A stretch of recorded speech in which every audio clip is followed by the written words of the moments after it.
Hi guys. Tonight we travel far from the safety of your modern bed. The air around you hums with tension and frost. You stand among thousands of tired men outside the stone walls of a foreign land. The wind gnaws at your fingers. Your breath forms ghosts in the dark, and the ground beneath your boots feels harder than iron. It is the 12th century, and you are part of a Crusader army that has marched across continents, chasing faith and glory. But right now, none of that matters. You are just cold, you are tired, and you are wondering how in the world you are going to survive the night.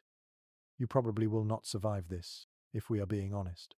A medieval winter in campaign tents is no joke. Frostbite, disease, and exhaustion stalk the camp like invisible predators. The firewood is damp. The wind does not care about your holy cause.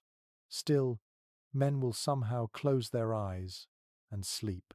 So, before you get comfortable, take a moment to like the video and subscribe, but only if you genuinely enjoy what I do here. And while you are at it, let me know in the comments where you are listening from and what time it is for you right now. Now, dim the lights. You trudge through the half-frozen mud, past the smell of horses and smoke. The air tastes like wet leather and ash. 1,000 small fires dot the field like stars fallen to earth. The tents around you sag with frost, patched with whatever cloth could be scavenged. A few men huddle by a pit fire, their faces hollow with hunger, their laughter forced. Beyond them, someone sharpens a blade that glints orange in the firelight. You pull your cloak tighter and feel the weight of chainmail biting into your shoulders. The campaign has gone on for weeks. The route through Asia Minor has been cruel, and the supply lines stretch thinner every day. The leaders might speak of divine purpose, but in the camp, faith often takes the form of a warm blanket and dry boots. You make your way to where your company's tents are pitched, finding your corner of canvas and rope. It flaps and creaks like an old sail. Inside, the air is close and sour with sweat and wool. A narrow bed of straw lies waiting. If you are lucky, someone traded for an animal hide to spread over it. You brush away a spider and sink to your knees, removing your boots with stiff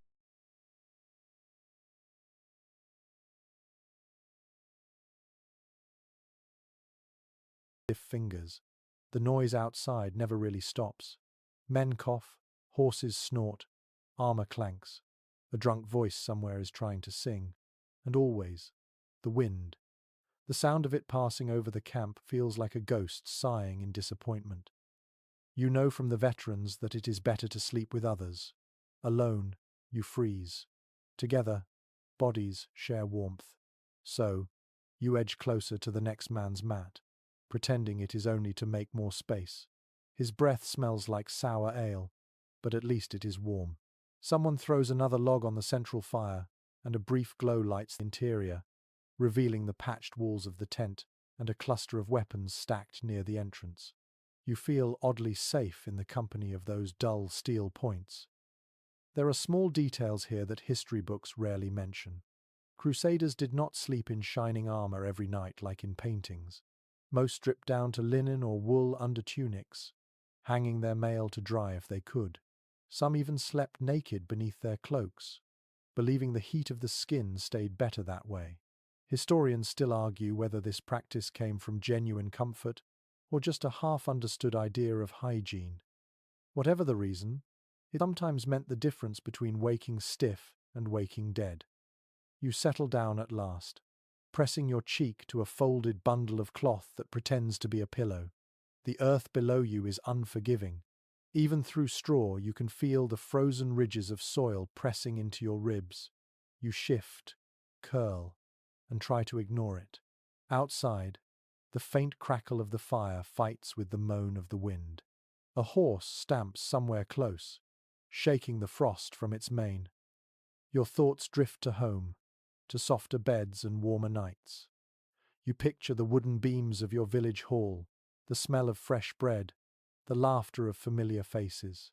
But the image fades quickly, swallowed by the reality of the crusading camp. Here, survival is the only comfort. Some claim the first Crusaders hardened themselves through prayer, others through stubbornness.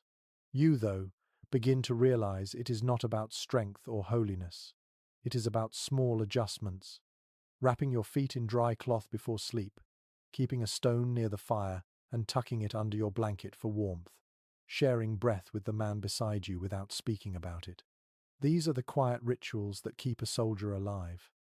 The tent canvas shifts above you with a sigh, and flakes of frost drift down like ash. You close your eyes, trying to imagine that you are safe. Sleep comes in fits, broken by shivers and the scrape of armor. But eventually, it finds you. It always does. When dawn finally seeps through the cloth walls, the world is silver and still. The fires have burned low, and a crust of ice glistens over every rope and helmet. Your breath hangs heavy in the air, but you are alive. Somehow, against all odds, you made it through one more night. The march will continue soon, and tonight will bring the same battle between warmth and cold, faith and fatigue.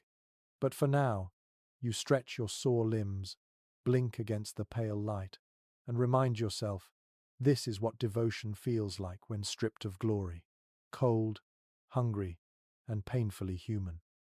You wake stiff and aching from the cold, the sound of iron-shod boots crunching over frost already stirring outside. You can smell smoke and animal dung before you even sit up. The fire in the middle of the camp is little more than glowing ash, but the faint warmth is enough to remind you that you survived another night. You stretch, and your joints pop like the hinges of an old gate. Around you, men groan, cough, and mutter prayers as they force their frozen fingers to move. The first thing you notice is the weight on your shoulders, not just the chainmail or the padded gambeson beneath it, but the invisible heaviness of fatigue. Marching day after day across unknown lands, carrying not only weapons but fear, has a way of pressing down on the body until every step feels like a sentence. You drag your armor close and begin the familiar routine of dressing. Each buckle and strap a small act of endurance. The metal is cold enough to sting. You trudge outside the tent, breath clouding around you like fog. The morning sun glints on a sea of helmets and spearheads. Some men kneel in prayer. Others squat near the dying fires, holding their hands out for the last of the heat. The camp smells of sweat, horses, and yesterday's stew. Someone is already shouting orders. You barely hear them through the ringing in your ears. The truth is that exhaustion becomes its own kind of warmth. It dulls the body's complaints, wraps your mind in a fog that makes even the cold seem distant. By the time night comes again, you are too tired to feel much of anything. Historians often write about bravery or faith, but they rarely dwell on this quieter truth. The Crusaders' greatest ally in sleep was utter physical collapse. You do not sleep so much as fall into unconsciousness. A chronicler from the First Crusade once described soldiers sleeping as if dead, yet snoring louder than the trumpets of angels. He might have been exaggerating, but only slightly. Imagine hundreds of men, wrapped in cloaks, sprawled on straw, too drained to care about dignity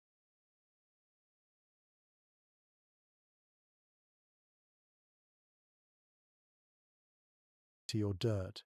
The snores and coughs mingle with the rustle of the wind through tents. It is not peaceful, but it is real. You remember the first weeks of marching when your body still resisted. The ache in your calves, the chafing of armor, the constant thirst. Now, all of that has become background noise. You march because everyone else does. You eat when food appears. You sleep wherever you can drop. There is comfort in the sameness, the rhythm of fatigue that carries you like a current. Some say soldiers hardened to this life by faith. Others argue it was simply habit. Historians still debate whether belief truly kept them going, or if it was the brutal discipline of the army itself. Whatever the cause, by the time darkness falls, the weariness is universal. Even the officers' tents grow quiet early. A peculiar detail survives in a few letters home. Some Crusaders wrote that they preferred sleeping in partial armor. It was not comfortable, but the sense of readiness mattered more than rest. They feared night raids, sudden ambushes, or even betrayal from within. Many wrapped only their torsos in mail, leaving their arms free. The constant weight of it could bruise skin and strain shoulders, but peace of mind was rare enough to justify the discomfort. You tighten your belt and shoulder your sword. The world around you hums with movement. Someone's horse screams in protest as a rider hauls it from its rest. Men curse softly at the cold metal of stirrups. You look at their faces, pale and cracked from the wind. Every one of them has the same look, half asleep but still moving.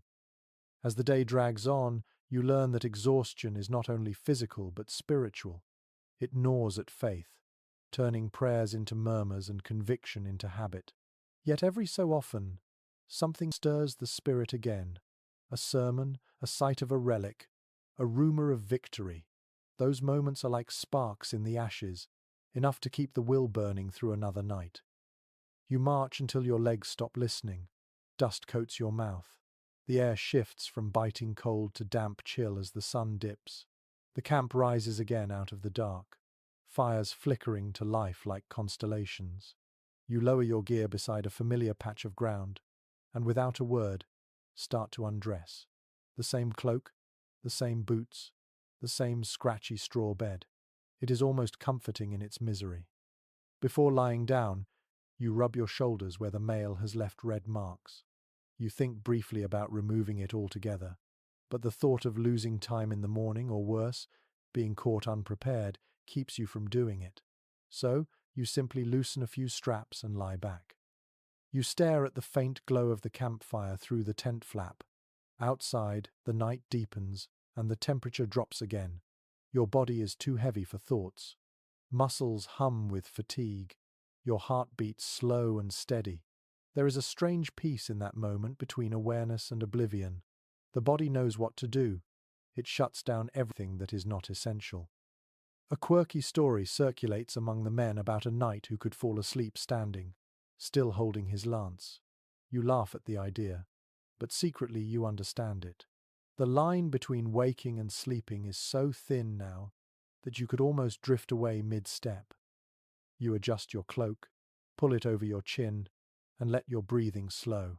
Around you, snores begin again, rough and human. A few muttered prayers fade into silence. The fire's glow flickers against the tent walls, painting shadows that move like ghosts. You close your eyes, and for a moment, it feels like the earth itself rocks you to sleep. Tomorrow will be the same. March, hunger, cold, and another desperate search for warmth. But tonight, exhaustion wins over discomfort. The chill still bites at your toes, but your mind drifts far away, beyond the camp, beyond the war, into a kind of sleep only the utterly spent can know. The camp spreads before you in uneven rows, a patchwork of canvas and wool. The morning chill lingers, threading through every seam, biting at fingers as you help raise the tent walls again after last night's windstorm. The ground is slick and grey. Somewhere, a man curses in French. Another mutters a psalm in Latin. And above it all the gulls cry, circling over the smell of salted meat and horses. You duck beneath the flap of your own shelter and take in the space that will be your small piece of the world for tonight. It is humble, but vital. The tent is made of heavy linen coated with oil to resist damp, stretched between wooden poles that groan under tension. When the wind hits, it hums like a low drum. Beneath it, you can almost feel safe. A reliable chronicle from the Second Crusade describes how tents like these were carried on wagons, each one a symbol of rank. Nobles slept under painted cloth, marked with crosses or personal crests. Common soldiers made do with plain ones, often patched from sails or cloaks. The wealthier knights sometimes lined the interior with wool or fur, but most men slept with nothing between them and the fabric except prayer and fatigue. Few people today realize how much of medieval warfare depended on tent making. Some units carried their own canvas craftsmen, soldiers who doubled as tailors by day and engineers by night. Others bartered with locals for hides and flax to patch tiers. In the rare luxury of a permanent siege camp, a tent might evolve into something approaching comfort floor mats, candles, even a rough altar tucked into the corner. Modern researchers remain uncertain how well these tents truly kept out the elements. The surviving fragments suggest poor insulation by modern standards, yet written accounts mention men waking warm from shared body heat. Perhaps the canvas, dense with wax and grime, sealed better than it appears, or perhaps memory simply softened the discomfort. Either way, you learn that warmth is not only a matter of fabric, but of faith in what little you have. You lie back and run your hand along the rough weave above. Each thread holds stories of spinning wheels and women's hands far away. Every crusader carried pieces of home woven into their shelter. A knight from Normandy might sleep under flax from Flanders, a Lombard beneath wool spun in Jerusalem markets. These silent exchanges of trade followed armies wherever they marched, carrying the fingerprints of unseen workers across continents. As daylight fades, you crouch near the tent's entrance and watch the camp shift into its nightly rhythm. Some men hang charms on the ropes, small wooden crosses or bits of bone carved into symbols. Others patch holes with whatever they can find, bits of saddlecloth, scraps of a fallen comrade's tunic. The smell of pitch seeps into the air as seams are resealed by firelight. It is tedious work, but it keeps the wind out. Inside, the air grows heavy with the scent of oil and sweat. You notice how sound changes within these thin walls. Outside, it is the roar of men and horses. Inside, it becomes a heartbeat. Conversations muffle to whispers. The flicker of a candle throws enormous shadows. The tent becomes more than shelter. It becomes a cocoon, separating exhaustion from chaos.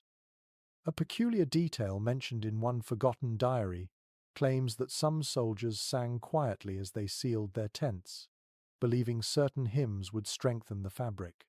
It sounds foolish to modern ears, yet when you think of the storms they faced, a whispered chant feels almost reasonable. You find yourself humming along with someone nearby, a melody rising and fading with the wind. You settle into your place, rearranging your cloak and weapons. The fire outside casts a dull orange glow through the seams. The flickering light makes the canvas seem alive, breathing with every gust. You imagine for a moment that the tent itself protects you, a living skin against the world's cruelty.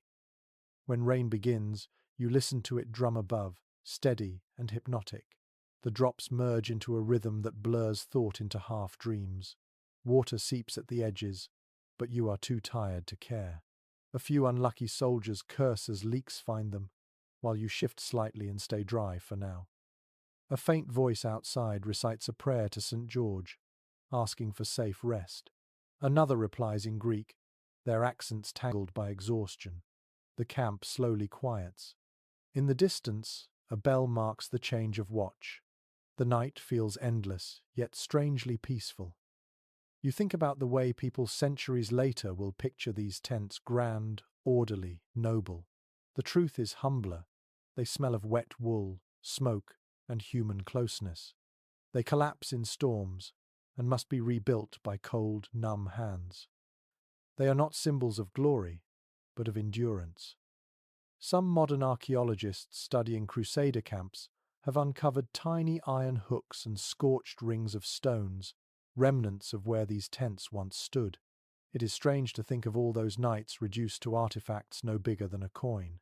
Still, through those traces, you can almost hear the whisper of canvas and the sigh of sleeping men. You shift again, pulling your cloak higher, eyes half closed. The tent flaps with the rhythm of your breathing, as if the whole world inhales and exhales with you. Outside, the wind keens across the plain. Inside, there is only warmth, shadow, and the slow surrender to sleep. The ground beneath you hardens as the temperature drops again. You kneel, pushing your palm into the soil, feeling the chill creep upward through your wrist. The tent is flimsy protection against such cold, and the earth itself feels like a living thing, ancient and indifferent. Tonight you learn what every crusader must eventually accept. The world beneath is both your bed and your enemy. When you pull away the top layer of straw, a puff of cold mist rises. The straw crackles faintly, brittle from use. Someone traded good money for this bundle yesterday. cut from a nearby field that had already been scavenged by both soldiers and locals. There is never enough to go around. You shake it out, spread it evenly, and realize this yellow tangle of stalks may decide whether you wake stiff or not at all. Contemporary records suggest that soldiers on campaign often slept directly on straw mats or sacks filled with grass. In richer camps, reeds from riverbanks were mixed in to help keep moisture away. It was crude insulation, but surprisingly effective when layered properly. Those who had none used spare clothing, cloaks, or even horse blankets stolen from the stables. A curious detail mentioned in an old travel diary claims that some men slept over freshly cut branches, believing that the living wood would draw away illness. It might sound foolish to modern ears, yet when the cold eats through your skin, you are willing to believe anything that promises warmth. Modern researchers remain divided on how effective these makeshift beds really were. Some suggest that layering straw and fabric trapped enough body heat to make sleep possible, while others point to the endless reports of frostbite and illness. Perhaps both are true. The method worked just enough to keep a man alive, but not enough to make him comfortable. You watch as others prepare their beds. The scene feels strangely intimate. Men who would swing swords at dawn now squat in silence, arranging straw, rolling cloaks, spreading furs. A knight removes his boots, rubs his swollen feet, then buries them in the straw like a child hiding treasure. Beside him, a squire carefully shakes out a sheepskin, muttering about lice. The scent of animal oil and earth mingles into something oddly soothing. You lie down at last. The straw rustles softly beneath you, releasing a faint smell of summer. For a moment, it feels almost pleasant. You shift until your hips find the hollow that fits them best. Beneath the straw, the ground stays cold, but it is a distant cold now, muffled by the fragile layer between skin and soil. There is an art to sleeping on the earth. You must learn how to keep your heart warm while letting your face cool. You must position your arms so that blood does not stagnate. You must keep one ear tuned for danger, yet not so alert that you never rest. The veterans teach the new recruits to curl toward the east if possible, to catch the first warmth of sunrise. Little tricks of survival passed from one tired mouth to another. Few people today realize that Crusaders often shared their bedding with animals. A mule or dog lying nearby could mean a difference of several degrees of warmth.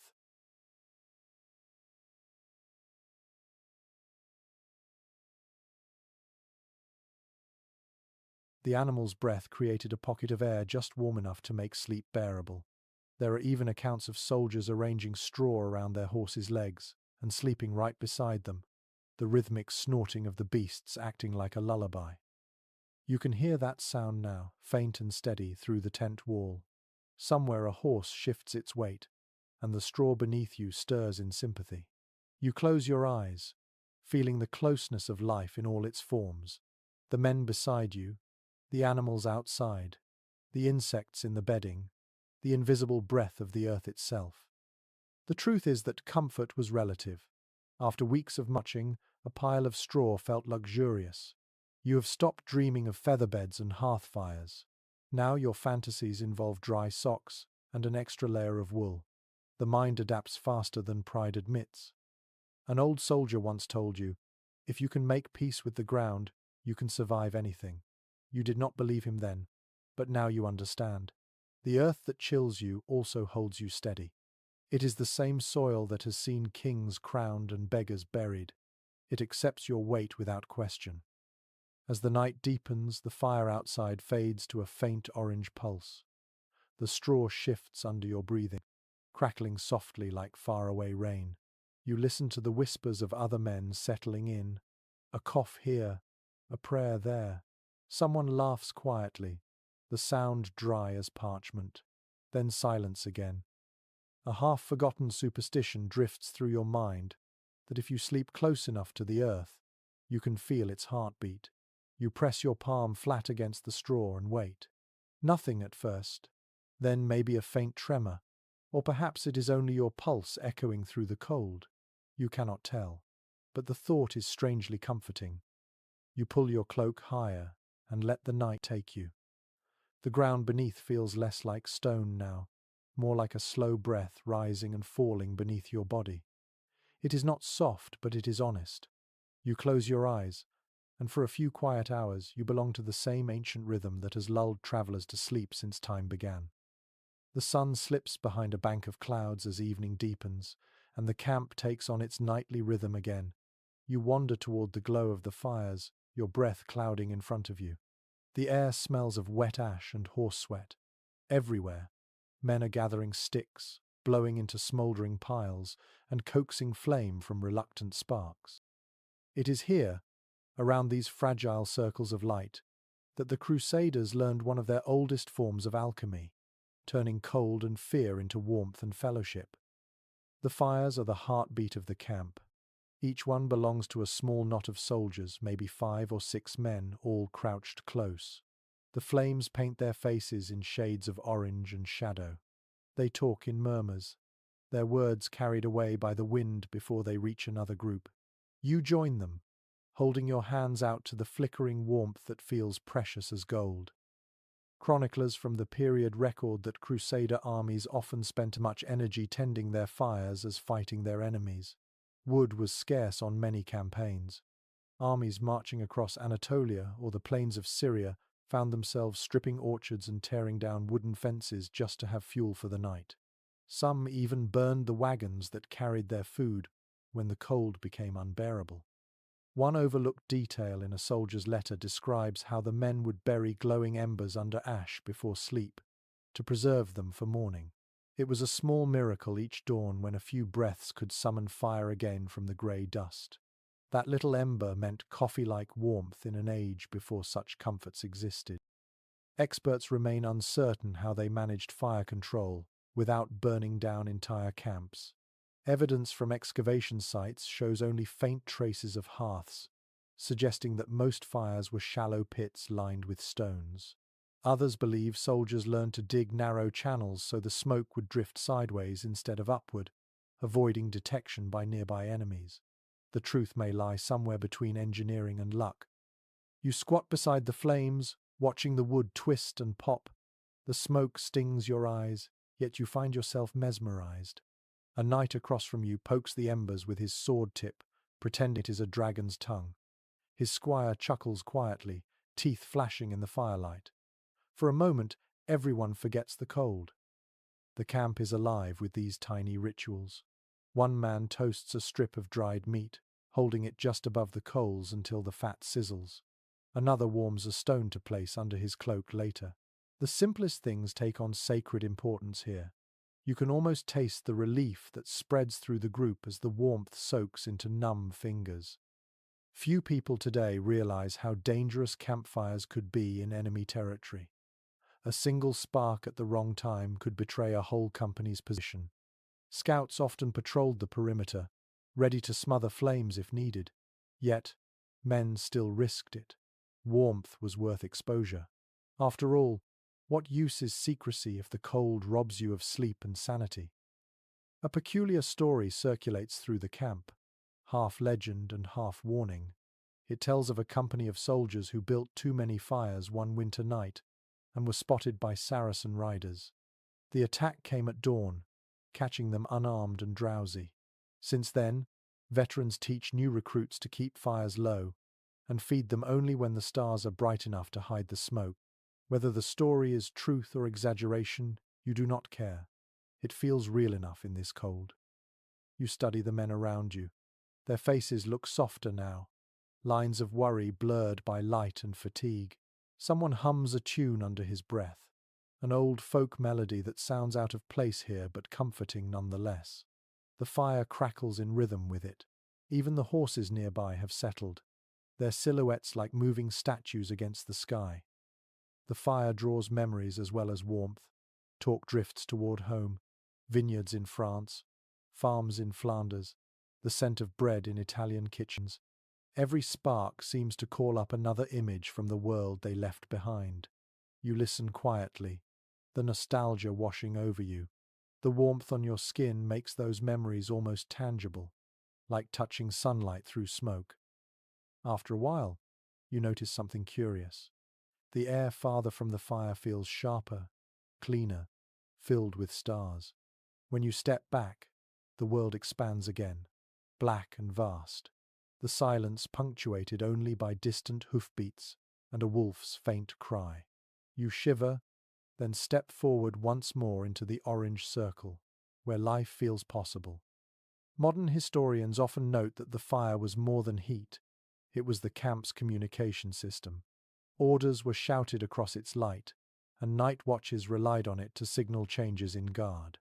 Its crackling noise masked private conversations and secret confessions alike. In every sense, the fire was both shield and stage.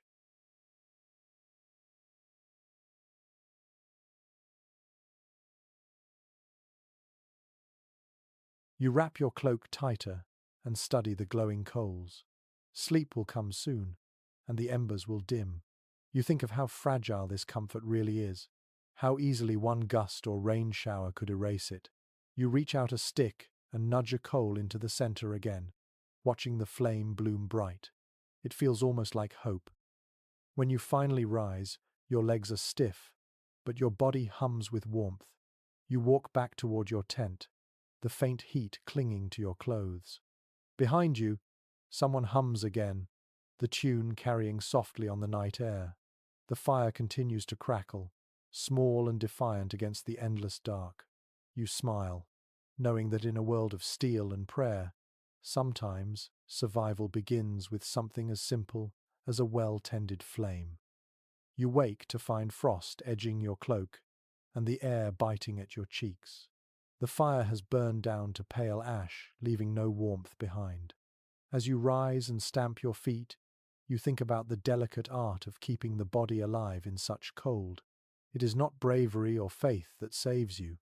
It is the layers. Every garment, every scrap of fabric, becomes a weapon against the night. You kneel beside your pack and begin the slow process of dressing again. Linen first. Always linen, because it breathes and keeps sweat from freezing against the skin. Then wool, thick and coarse, heavy with the smell of smoke and salt. Over that, a padded gambeson, quilted from countless scraps.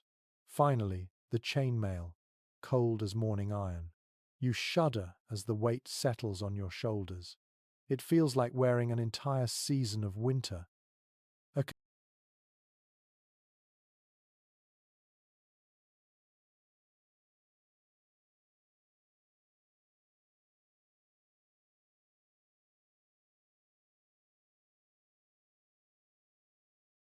contemporary description from a Templar rulebook notes that the knights were instructed to wear tunics and cloaks of wool in winter, linen in summer. The detail seems small, but it reveals how even faith-based orders understood the science of comfort. Wool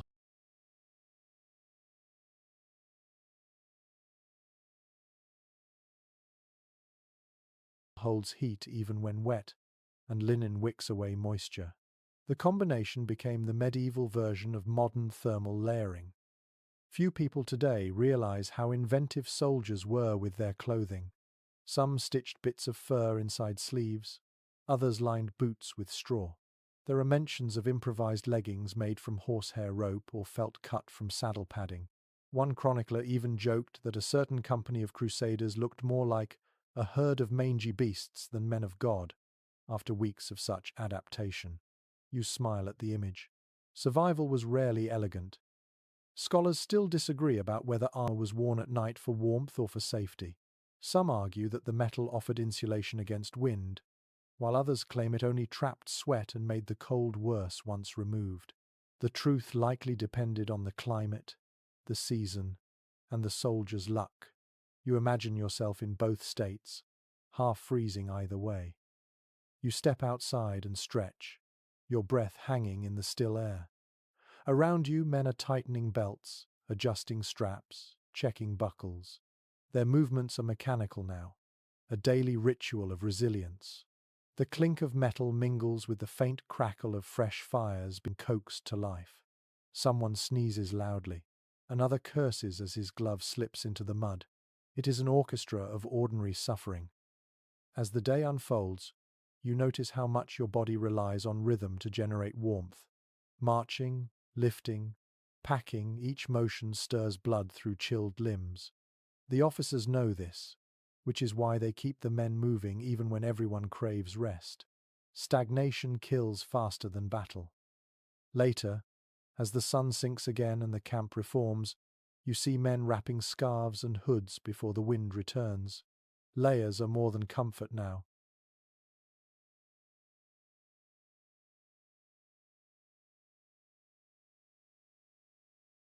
They are identity. A knight's cloak might be dyed deep red or black, signaling allegiance. But underneath, every layer is the same rough brown of survival. Rank dissolves when frost sets in.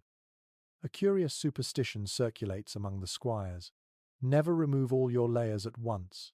They say the cold spirits slip inside through bare skin. Some half-mocking priest claims the rule is symbolic of sin, but you sense a practical wisdom in it. You follow it yourself, changing one garment at a time, never fully exposed. You run your fingers over the seams of your tunic. Each stitch holds the memory of the hands that made it. Maybe a sister, a mother, or a village seamstress who whispered blessings into the fabric. That quiet care feels closer tonight than any relic or sermon. You think about how faith and fabric are not so different. Both hold warmth if you tend them properly. Modern textile experts who study medieval clothing point out that wool from the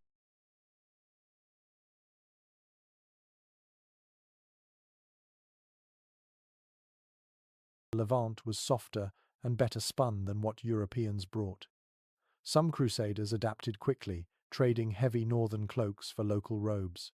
There is even evidence that they admired the layered style of desert peoples, learning that loose wrapping could trap heat just as well as tight stitching. Necessity makes quick students. You crouch beside a new fire and test the heat on your hands.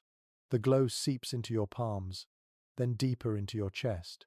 You feel how the layers keep that heat close, trapping it like a secret. Someone next to you laughs, his breath clouding like smoke.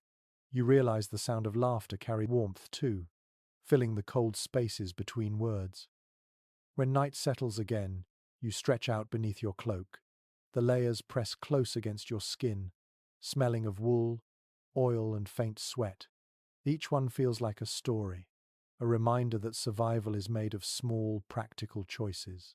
You close your eyes and breathe in the scent of the fabric, earthy and human. Outside, the camp hums softly with life, each sleeper wrapped in the same fragile defense against the vast dark. The cold no longer frightens you as much. It is an old adversary now. You have learned its habits. It waits for carelessness, feeds on neglect. But tonight you are careful. Tonight you are wrapped in knowledge as much as cloth, and for a few quiet hours, that is enough. By now the routine of the cold has become part of your body. Each night feels familiar, yet no less demanding. You settle near your tent's entrance, the fire's last embers painting your cloak in shifting light. You can smell the wool, the faint musk of lanolin, and the damp earth underneath. These are the smells of survival. The fabrics around you tell their own quiet story.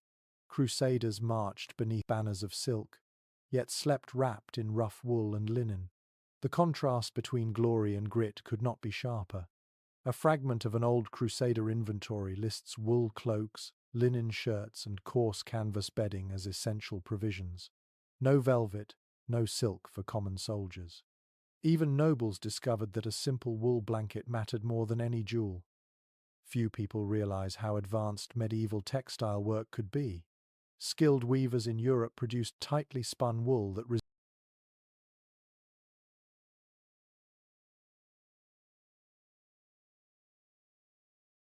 resisted wind and water better than most modern coats. Linen came from flax fields tended by entire villages, each plant pulled, combed, and beaten into thread. Every garment worn here carries the labor of dozens of unseen hands. You trace the weave of your cloak and wonder who made it. A forgotten merchant's ledger from the port of Acre mentions shipments of dyed fabrics arriving from Italy and Flanders, traded for spices and salt. Some soldiers bought extra tunics there, cut from linen so fine that the locals mocked their northern coarseness. Those who could not afford such luxuries scavenged scraps from abandoned towns or stitched together bits of torn canvas from broken tents. Researchers continue to puzzle over how Crusaders preserved their clothing through years of marching. Some believe they carried small kits of bone needles and thread twisted from sinew or horsehair. Others argue that local women were paid to patch and repair garments in temporary markets near the camps. The evidence is thin, but the logic feels right. No army could have survived long without constant mending. As you sit by the fading light, you rub the edge of your cloak between thumb and finger. It is surprisingly soft, warmed by the oil from your skin. The wool hums faintly when you move, a dry, whispering sound that reminds you of home. You remember your mother hanging freshly washed linens by the hearth, steam rising as they dried. The memory slips away, replaced by the smell of smoke and sweat. A peculiar account from a minor knight describes a strange practice. Men sometimes slept with damp cloths wrapped around their feet, believing it would draw the chill out of the body by morning. It likely did the opposite, but such experiments show how desperate they were to outwit the cold. In the absence of science, hope itself became a kind of medicine. You glance at the others around the fire. Some have draped their cloaks directly over the flames to warm them before sleep. A risky move, but it works if you are careful. The smell of singed wool hangs in the air. A few men share scraps of fabric to patch tears, their coarse fingers fumbling in the dim light. These are small acts of brotherhood born from necessity. Archaeologists studying sites from the later Crusades have uncovered fragments of dyed wool, still faintly tinted red or blue after centuries underground. The colors were symbolic, often marking allegiance or faith. A red cross sewn onto white cloth, a reminder that beneath layers of grime and blood, these men carried ideals as well as exhaustion. You lie back, your head resting on your folded cloak. The fabric crackles faintly as it settles. Around you, the sounds of the camp fade into the soft breathing of men too tired to dream. You tug your cloak tighter, tucking its rough edge under your chin. It is heavy, coarse, and a little damp at the hem, but it feels like a promise. The layers that keep you warm are the same ones that link you to the others. Each man wears the same fibers, endures the same itch, breathes the same smell of damp wool and burning pitch. In this shared discomfort, there is equality. Rank and wealth dissolve when the temperature drops low enough. A few tents away, someone hums a tune in a language you barely know. The melody threads through the camp like smoke, caught by the wind, rising and falling with the flames. The sound is simple, soothing, almost like the rhythm of weaving itself. You imagine the shuttle passing through the loom back and forth, creating the fabric that now guards your life. The night grows colder. You can feel the frost forming on the tent ropes outside, tiny crystals sparkling where the moon catches them. You pull the cloak over your head, shutting out the light. Inside the wool's darkness, there is warmth. It smells of effort and endurance. It feels like being held by the work of countless hands, stretched across centuries, whispering that you are not alone in your struggle against the cold. You lie close to another soldier tonight. The two of you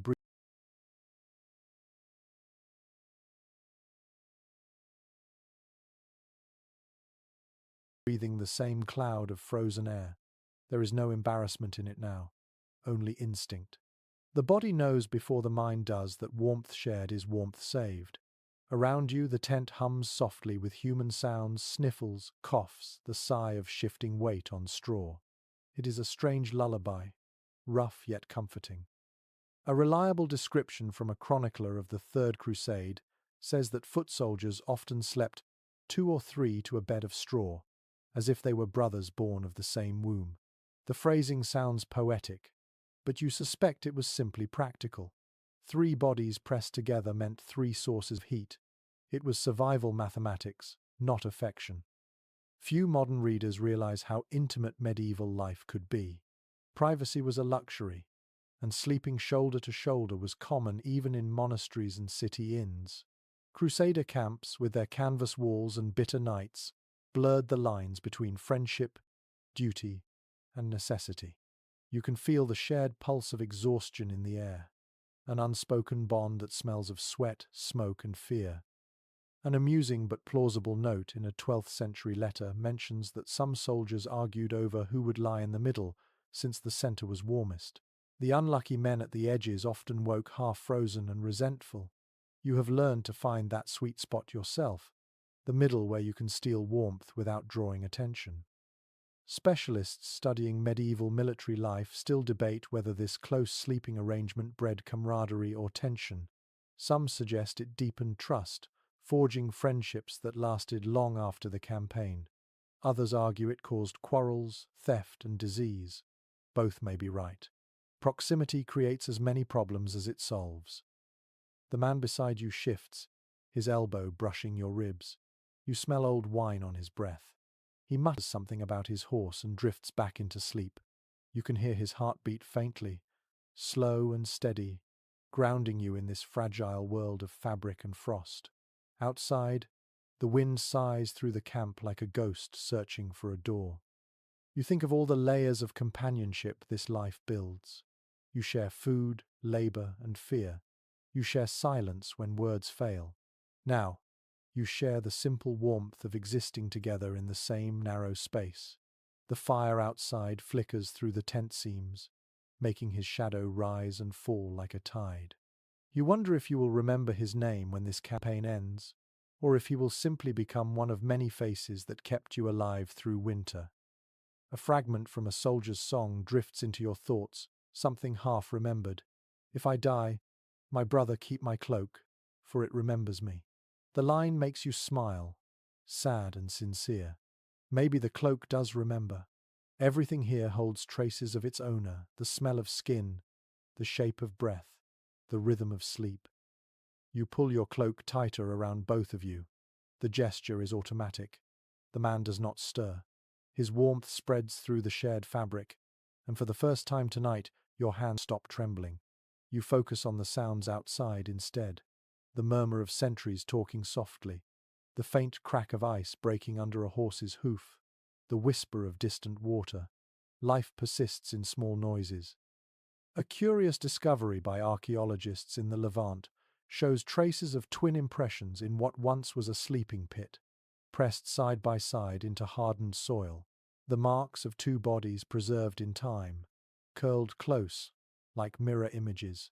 It is humbling to think that even in war, companionship leaves fossils. You close your eyes and feel the rhythm of breath, two bodies making a small island of heat in the endless night. You realize this closeness is not weakness. It is the most human thing you can do, reach toward another heartbeat when the cold threatens to erase yours. Sleep comes slowly, but when it does, it feels deeper than before. The sounds of the camp fade into the rhythm of shared breathing. For a few hours, the walls of the tent, the frost, even the fear of morning dissolve. There is only warmth, fleeting but real, held between two living souls refusing to freeze. You drift between waking and sleep, caught in that soft blur where every sound feels larger than it should. The camp around you breathes, creaks, and murmurs in its uneasy rest. Someone snores like a grinding millstone, and another coughs until the tent cloth trembles. Beyond those familiar human noises lies the real orchestra of the night, the rhythm of the watch. A careful chronicler of the Third Crusade once noted that the night watch was the spine of the camp, a living line of men who kept danger at bay while others slept. Their steps were measured, slow and steady, marking time through darkness like the pendulum of survival. Every 2 or 3 hours, the guards rotated, each pair walking a circle around the camp's edge, their torches low to hide the light. Few people today imagine how deeply those sounds shaped the dreams of the soldiers within. The scrape of boots over gravel, the faint clink of weapons, the quiet challenge whispered to approaching shadows. Each sound meant safety for now, and dread for later. The absence of sound, though, that was what froze your blood. Silence meant something had gone wrong. A curious line in a French knight's diary mentions that some men could not sleep without hearing the regular call of the watch. It became a kind of lullaby, a reminder that someone was awake to keep death at a polite distance. You can relate. The rhythm of footfalls and soft murmured counters feels strangely comforting, like the heartbeat of the camp itself. Specialists in medieval warfare still argue about how disciplined these night watches really were. Some believe they followed strict rotation and precise routes, with torches dimmed and horns ready for alarm. Others think that exhaustion often led to lapses, men leaning on spears and dozing under the stars. The truth, as always, probably wandered somewhere between the two. You shift slightly, your ear pressed to the earth, catching faint vibrations as the guards pace. You can almost trace their path in your mind, each circle of movement weaving around the sleeping army like a protective thread. The sound fades, replaced by the wind whispering across the tents, then returns again. Step, pause, step, pause, a rhythm as old as fear itself. Someone outside mutters a password, answered by another voice. Then the faint sound of laughter. You imagine them stamping their feet against the cold, huddled together, sharing the last warmth of their torches.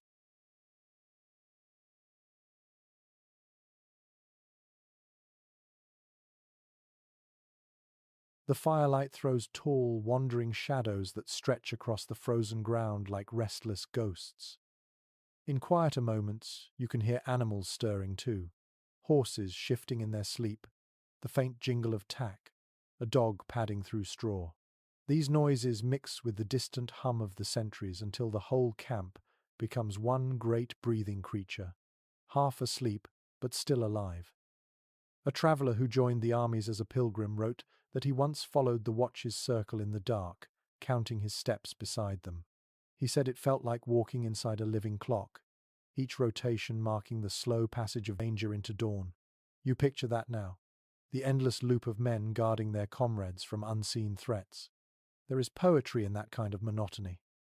Modern scholars studying military psychology note that such repetitive rhythms can soothe the mind, lulling even the anxious into brief rest. Perhaps that is why you find yourself calming with each faint step outside. Fear becomes background noise. Fatigue fills its place. A superstition common among Crusaders warned against speaking loudly during the watch hours, for sound was said to draw wandering spirits. The guards believed that demons walked alongside them, whispering temptations to abandon their posts. Some tied bits of blessed cloth to their belts for protection. Whether through faith or fear, the practice endured through generations. You listen again. Somewhere a horn sounds softly,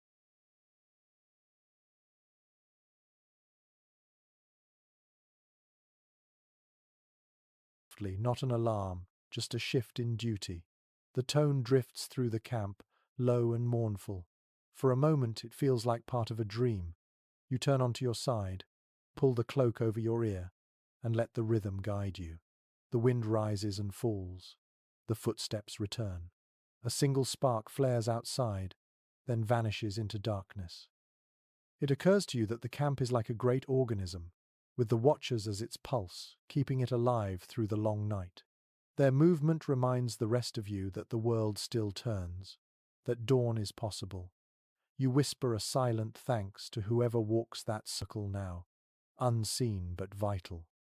Sleep finally takes you, steady as the pacing guards. You dream of torches moving like stars around the edge of the world, each flame a promise that warmth still exists somewhere beyond the cold.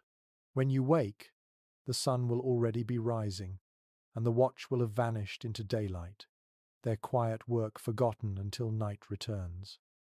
The camp stirs again with the restless noises of morning.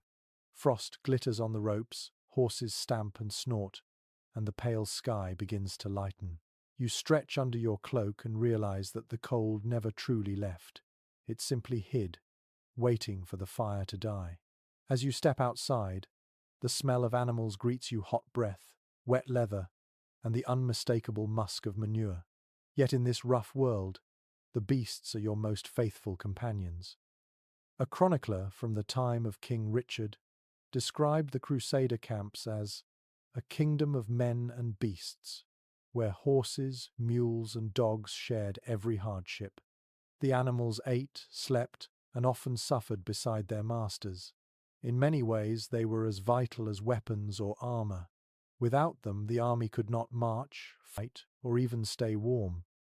Few people today realize how close Crusaders slept to their animals. Tents and stables blurred together, divided only by ropes or rough fences. When the wind screamed through the camp, some soldiers pulled their cloaks and bedrolls near the horses to steal their warmth. A single horse could radiate heat like a small fire, its breath fogging the air in gentle waves. You move closer to one now, resting your hand on its flank. The warmth under its hide is alive, rhythmic, reassuring. An unusual note in a knight's personal journal mentions that many soldiers preferred to sleep with their dogs. Warhounds were valued not only as guards but as living blankets. Their thick coats trapped heat, and their instincts kept danger at bay.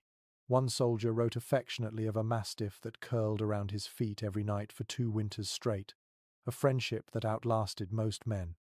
Modern historians still discuss whether Crusaders truly treated their animals with care or simple necessity. Some accounts speak of affection and loyalty, others describe beatings and neglect. The truth likely lies somewhere in between. A man could love his horse and still drive it too far. Compassion in these conditions was always mixed with desperation.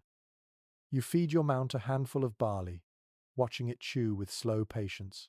Its eyes glisten like dark amber in the dim light. Nearby, another soldier scratches his mule's ears, whispering softly in his native tongue. The camp feels gentler in these small moments, the violence of the day not yet awake. A curious tradition from the later Crusades tells that men sometimes tied bells or small charms around their animals' necks to keep away evil spirits. Whether it was superstition or a way to track them in the fog, the sound must have been comforting. You imagine the soft jingle of brass blending with the snorts and sighs of the night. When the air grows colder after sunset, the beasts gather together instinctively, huddling near the leeward sides of tents. The soldiers join them, grateful for the heat that rises from their bodies. You remember one freezing night when a man shared his blanket with a dying mule just to keep his own hands from stiffening.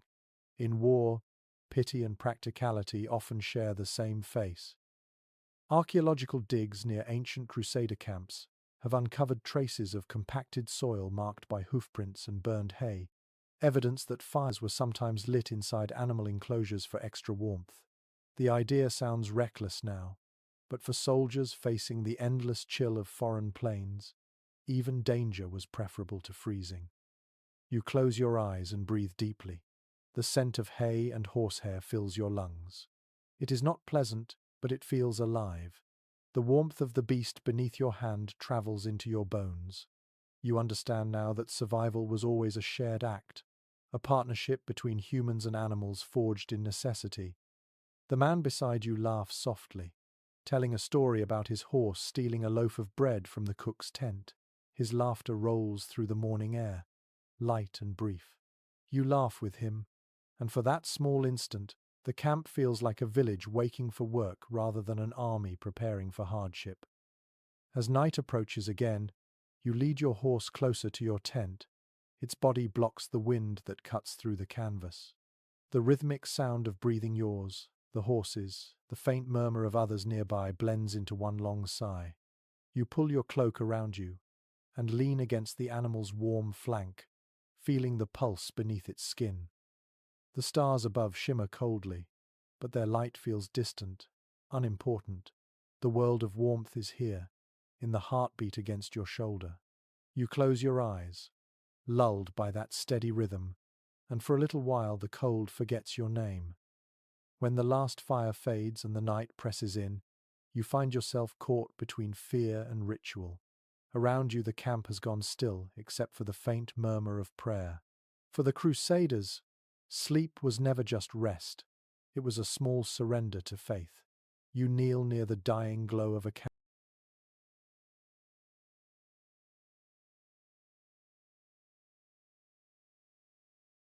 candle, your hands clasped, your breath turning the flame into a trembling halo. A monk who marched with the early Crusades wrote that soldiers prayed each evening as though they might not wake. Their words asked forgiveness for sins they had not yet committed, mercy for battles not yet fought. To sleep was to release control, to trust that God, or perhaps simple chance, would allow another sunrise. Few modern readers understand how deeply religion structured these moments. Crusaders did not separate faith from survival. Every action, from eating to undressing, was framed as devotion. The camp became a moving monastery where swords replaced psalters, and even exhaustion became an offering. You whisper the same prayers now, half out of belief and half from habit, letting their rhythm steady your pulse. An obscure pilgrim's note tells of soldiers carrying small wooden crosses into their tents, pressing them beneath their pillows before sleep. The belief was that the symbol would guard against evil dreams and wandering spirits. Sometimes the crosses broke under their heads, leaving splinters that felt like punishment, yet they still used them. Faith, even when painful, was preferable to fear. Historians remain divided on how sincerely the Crusaders held to nightly devotion. Some see it as true piety, others as superstition reinforced by the terror of darkness. Either way, the result was the same. Prayer offered a rhythm for the restless, a bridge between exhaustion and surrender. You shift on your knees, the ground cold and unyielding. The candle flickers again, and the flame paints soft light on your hands. You think of the priests who blessed these soldiers at dawn, of relics carried through battle, of the murmured Latin that floats through the night like incense. You do not understand all the words, but the sound alone feels protective. Around the camp, quiet voices rise and fall. Some recite entire psalms, others only mutter a single word, Deus, perhaps, or a saint's name. In that chorus of faith, you sense a shared rhythm, like many hearts beating together against the cold. You close your eyes and let it wash through you. A curious detail survives in an Arabic observer's account of Crusader life. He noted, almost with amusement, that the Franks prayed more at night than by day. To him, their fear of darkness bordered on madness, a sign of weakness. Yet even he admitted that their devotion gave them a strange resilience. They faced each sunrise renewed, as if the act of prayer had rebuilt them from within. You breathe deeply, letting your body sink toward the straw beneath you. The scent of smoke and tallow fills the tent. Someone nearby hums a hymn, the melody soft and slow. The tune circles in your mind long after the voice fades.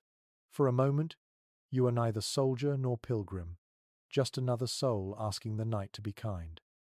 The candle's flame gutters low, then steadies. You trace its outline with your eyes until everything blurs. Faith is not comfort tonight. It is structure, something to lean on. You think of the churches back home, their stone walls thick with warmth, the echo of choirs filling them. Here, under thin canvas, that echo is replaced by the hush of wind, but it is still enough. You stretch out, wrapping your cloak tighter. The last prayer of the night slips from your lips, not memorized but instinctive, a quiet plea that sleep come quickly and without dreams. The candle dies at last, leaving only the faint smell of smoke and wax. For a moment, everything holds its breath. The world feels suspended between light and dark, belief and fatigue. Then the rhythm of sleep takes you, slow and gentle, carrying your whispered prayer into the silence of the stars. You sleep, but your mind drifts far from the tent. The air feels softer here, the earth no longer cold but weightless beneath you. In your dreams, you walk through a misty plain where distant bells echo, and you are not sure if they ring from home or from heaven. Dreams for a crusader are never just dreams. They are messages, memories, or warnings carried by the night. A monk who recorded the lives of soldiers on the march wrote that dreams were taken seriously in the camps. Men shared them in the mornings like omens. A vision of fire could mean victory or divine anger. A river could mean cleansing or death. The same image might inspire courage in one man and despair in another. You think of that as the mist thickens around you, blurring the line between body and soul. Few modern people realize how powerful dreams were to the medieval mind. For Crusaders, sleep was a doorway to both the sacred and the dangerous. It was said that angels and demons wrestled for a man's soul while he slept, whispering futures he could not yet understand. Even exhaustion could become prophecy.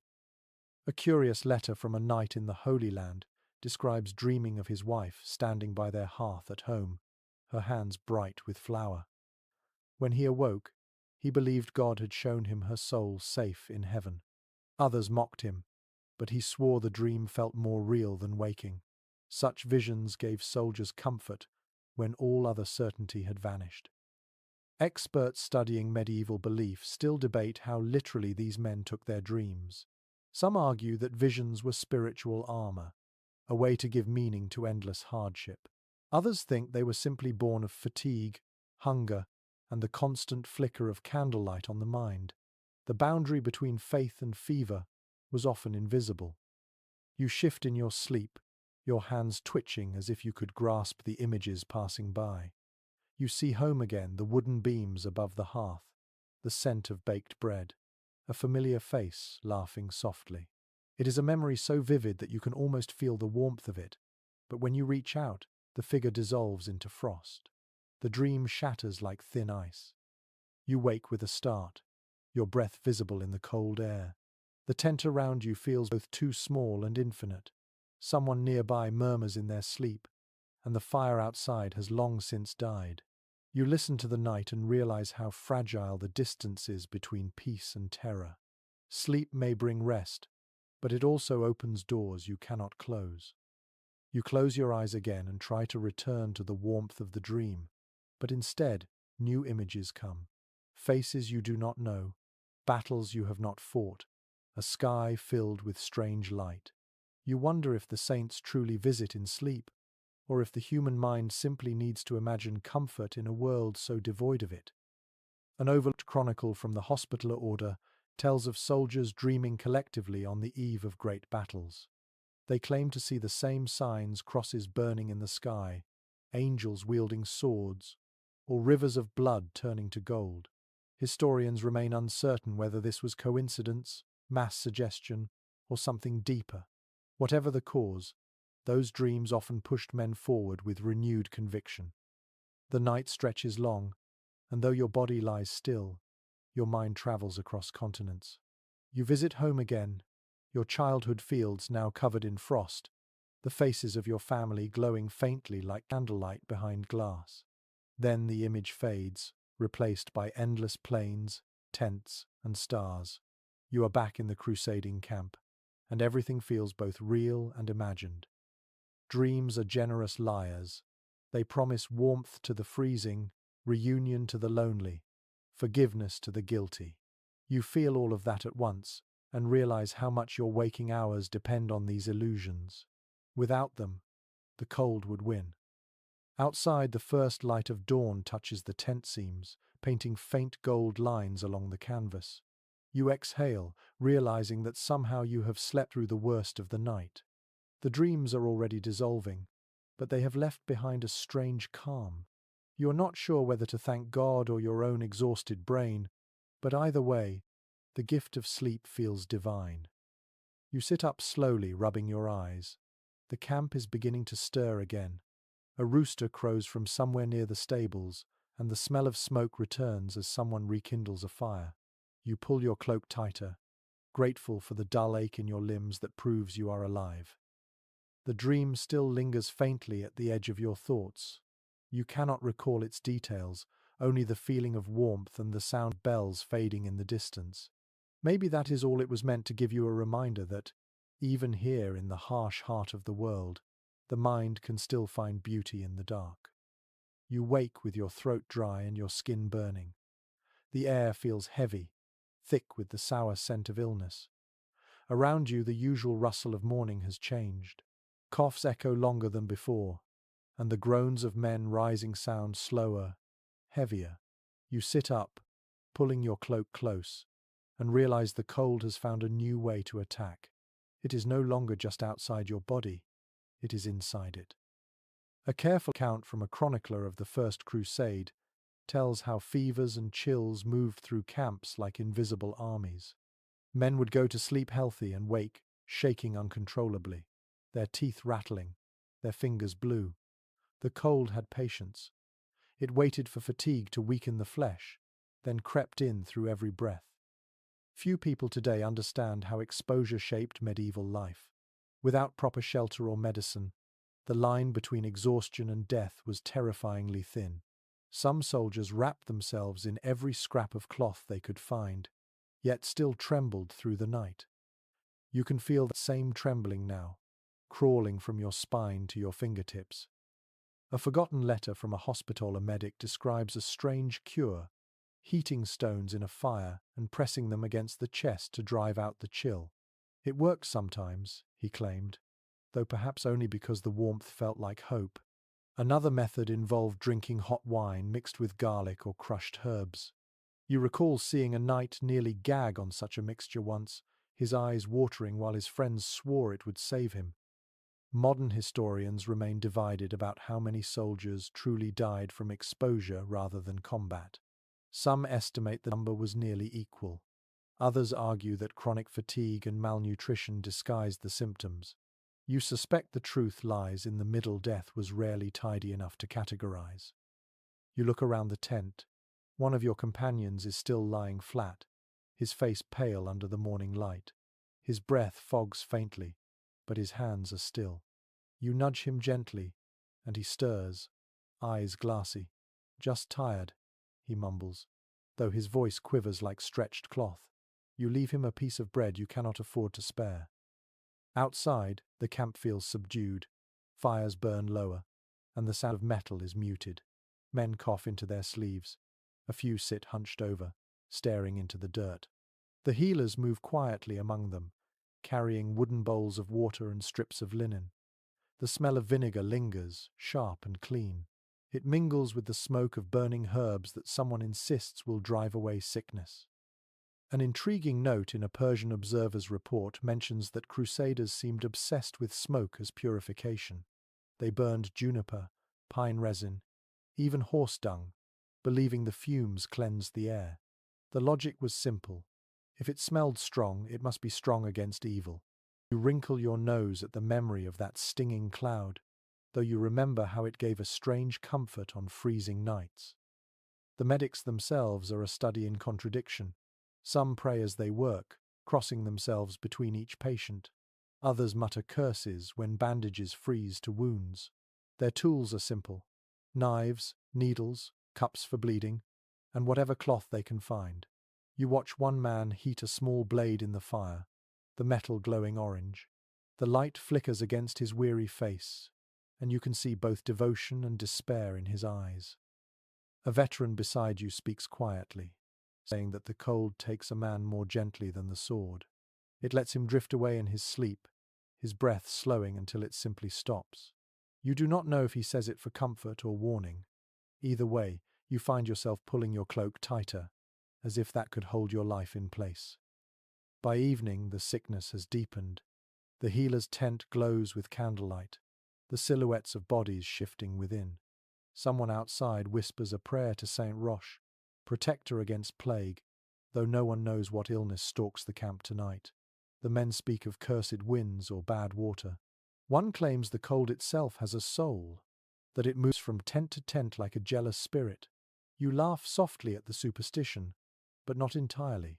The air feels alive. When night falls, you lie down again on your straw bed. Your body aches and your lips taste of salt and ash. Around you, the camp grows quieter than usual. The usual chatter before sleep has faded to murmurs. Somewhere a horse stamps nervously, sensing the unease that humans try to ignore. You think about how fragile it all is. Faith, courage, even the layers of wool that keep you alive, they are only thin defenses against the vastness of cold and time. You close your eyes and breathe carefully, counting each exhale like a prayer.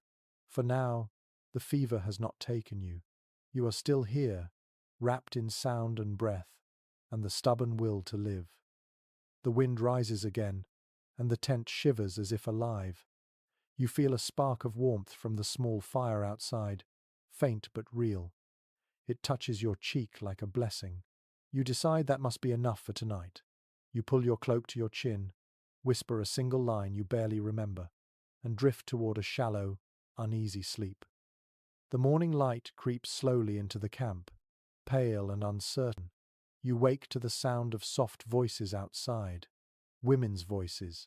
They are not soldiers, but they move among the tents with the confidence of those who belong.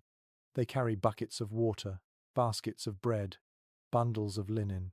Without them, the camp would fall apart within a week. An early Crusade chronicle describes these women in brief, respectful tones: cooks, laundresses, nurses, and sometimes companions. The official records rarely name them, yet every soldier knew that they were the quiet backbone of the march. They washed wounds, patched clothing, and buried the dead when no priest was nearby. Their presence was both practical and forbidden, holy and scandalous in equal measure. Few modern readers realize how many women followed the armies eastward. Some were wives who refused to stay behind, others merchants or pilgrims seeking protection. A few were former servants who saw in the crusading host a chance for survival. They traveled the same roads, endured the same cold, and faced the same hunger. A fragment from a letter found near Antioch describes a woman who baked bread for soldiers in exchange for scraps of cloth. She is never named, only called the baker of the frost, because her hands were cracked and white from kneading dough in freezing air. You can almost see her now, sleeves rolled up, face red with heat from the oven's mouth, feeding an army one loaf at a time. Historians continue to debate how the church viewed their presence. Some argue that women were tolerated out of necessity, others that their presence was quietly blessed as an act of mercy. There are stories of priests turning a blind eye while these women tended to the sick or comforted the dying. Officially, they were unmentioned. In reality, they were everywhere. You watch as one of them approaches the tent, her cloak drawn tight, her breath forming mist. She carries a jug of warm broth and a stack of folded cloths. Her face is tired, her eyes soft but firm. Without speaking, she hands the jug to the man lying beside you, the one who had been sick the night before. He nods weakly, his lips barely forming words of thanks. She only smiles and moves on to the next tent. A curious entry in a Templar's diary recounts how, during one bitter winter, soldiers began to refer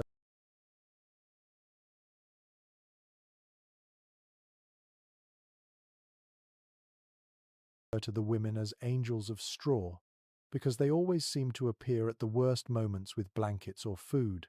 The phrase was both affectionate and ironic, since these angels were often covered in the same mud and soot as everyone else. You follow the woman with your eyes until she disappears behind another tent. Her presence lingers like warmth after a fire. Around the camp, the rhythm of daily life begins again, but it feels steadier, more human. The women's laughter mixes with the clatter of armor, a sound as vital as the beating of drums. A researcher who studied Crusader settlements once noted that evidence of women's work, broken pottery, spinning whorls, and charred breadcrumbs appears in every layer of excavation. Their labor left physical traces even when their names were forgotten. You think of that and realize that survival often hides in the small, unseen acts of care that history forgets to mention. By evening, the camp smells of stew and smoke. You sit near a fire while a group of women stirs a pot, their hands moving with practiced grace. The aroma drifts through the air, rich and earthy, and your stomach tightens with hunger. They chat softly in different tongues, words you cannot understand but whose tones carry the warmth of familiarity. One of them offers you a piece of bread, still hot. You accept it, feeling the roughness of her hand as your fingers brush.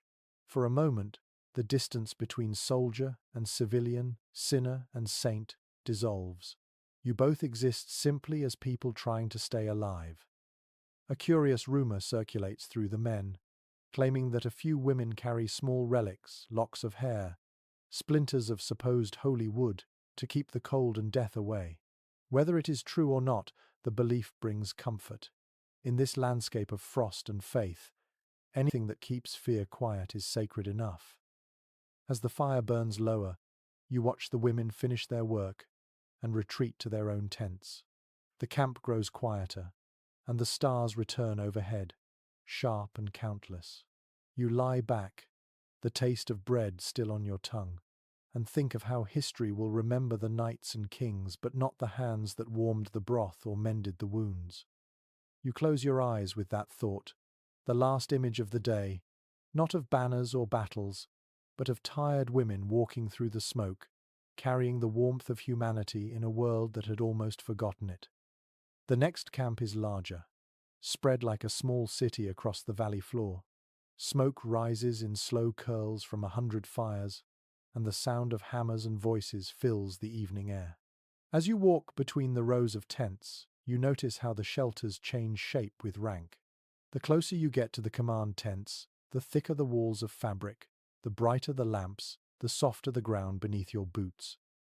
A Latin chronicler from the Second Crusade wrote that the camp reflected the order of heaven, meaning every man slept according to his station. Knights in the centre, squires and servants near the edges, foot soldiers and labourers beyond the fire's reach. It was a hierarchy of warmth as much as power. Even in sleep, the lines of privilege were drawn with ropes and pegs. Few people today imagine how wide the gap could be. A knight's tent might hold carpets, cushions, and even a wooden bed frame carried by pack animals. Inside, a squire kept a brazier glowing through the night, and furs draped over the entrance to block the wind. Meanwhile, only a few steps away, ordinary soldiers huddled together on bare straw, their breath freezing in the air. A curious detail from a scribe accompanying Richard's army describes noble tents scented with crushed herbs to mask the smell of sweat. He even noted how some knights warmed wine before sleeping, a small luxury that felt almost sinful among the starving ranks outside. That kind of comfort created quiet resentment, but also a strange hope. The common men watched their leaders' fires and dreamed of better nights. Modern researchers still argue over how strictly these separations were enforced. Some believe necessity blurred the boundaries during harsh winters, forcing all ranks to share fires and shelters. Others point to surviving camp layouts that suggest order held even under hardship. The truth probably shifted with the weather and the temperament of the commanders. You walk past the richer quarters, their tents glowing softly with lamplight. The shadows inside move like gentle ghosts, men talking in low tones, the clink of metal cups. A knight's laughter drifts through the night, deep and unbothered. Then you pass beyond their circle, into the darker sprawl where the air smells of ash and horse dung. The laughter fades, replaced by coughs and the crackle of damp wood. Here, men sleep close together for warmth. Their tents are patched with cloth from dead comrades, stitched with whatever thread they could find. You hear a snore, then a muttered curse. Someone dreams loudly of home. Another man mumbles a prayer through clenched teeth. This part of the camp feels alive in a different way, rougher, but more real. An account from a Venetian observer mentions that officers sometimes sent musicians to play near the noble tents in the evenings. The music floated faintly through the camp, a reminder of rank even in exhaustion. You imagine that sound now, soft strings carried on cold wind, fading before it reaches the poorer tents. You stop near a small fire shared by a handful of men. One offers you a seat, another a crust of bread. The fire's light reveals their faces, hollowed by fatigue but kind. You talk quietly about the march ahead, about how the leaders live in warmth while the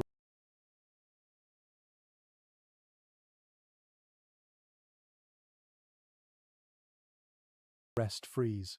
Yet no one speaks with bitterness. The hierarchy is too old, too familiar to question.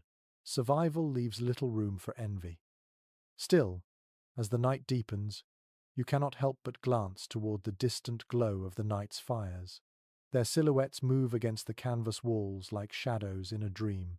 You wonder if they ever think of the men out here, if comfort dulls their fear. Perhaps it does. Perhaps it is the only way they can carry the burden of command. A curious story survives from one winter campaign. When a sudden frost struck, a high-ranking lord ordered his tent open to his men, inviting a dozen to sleep inside for warmth. By morning, most of them were dead, the fire having burned low in the night, the smoke trapped beneath heavy cloth. The tale became a warning about generosity and the dangers of closed air. You think of that as you watch the smoke from your own fire curl into the open sky. You pull your cloak tighter and lie down near the edge of the circle.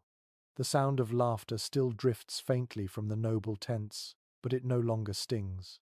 You are too tired to resent anything tonight. The fire flickers, your companions settle into quiet breathing, and the stars above seem close enough to touch.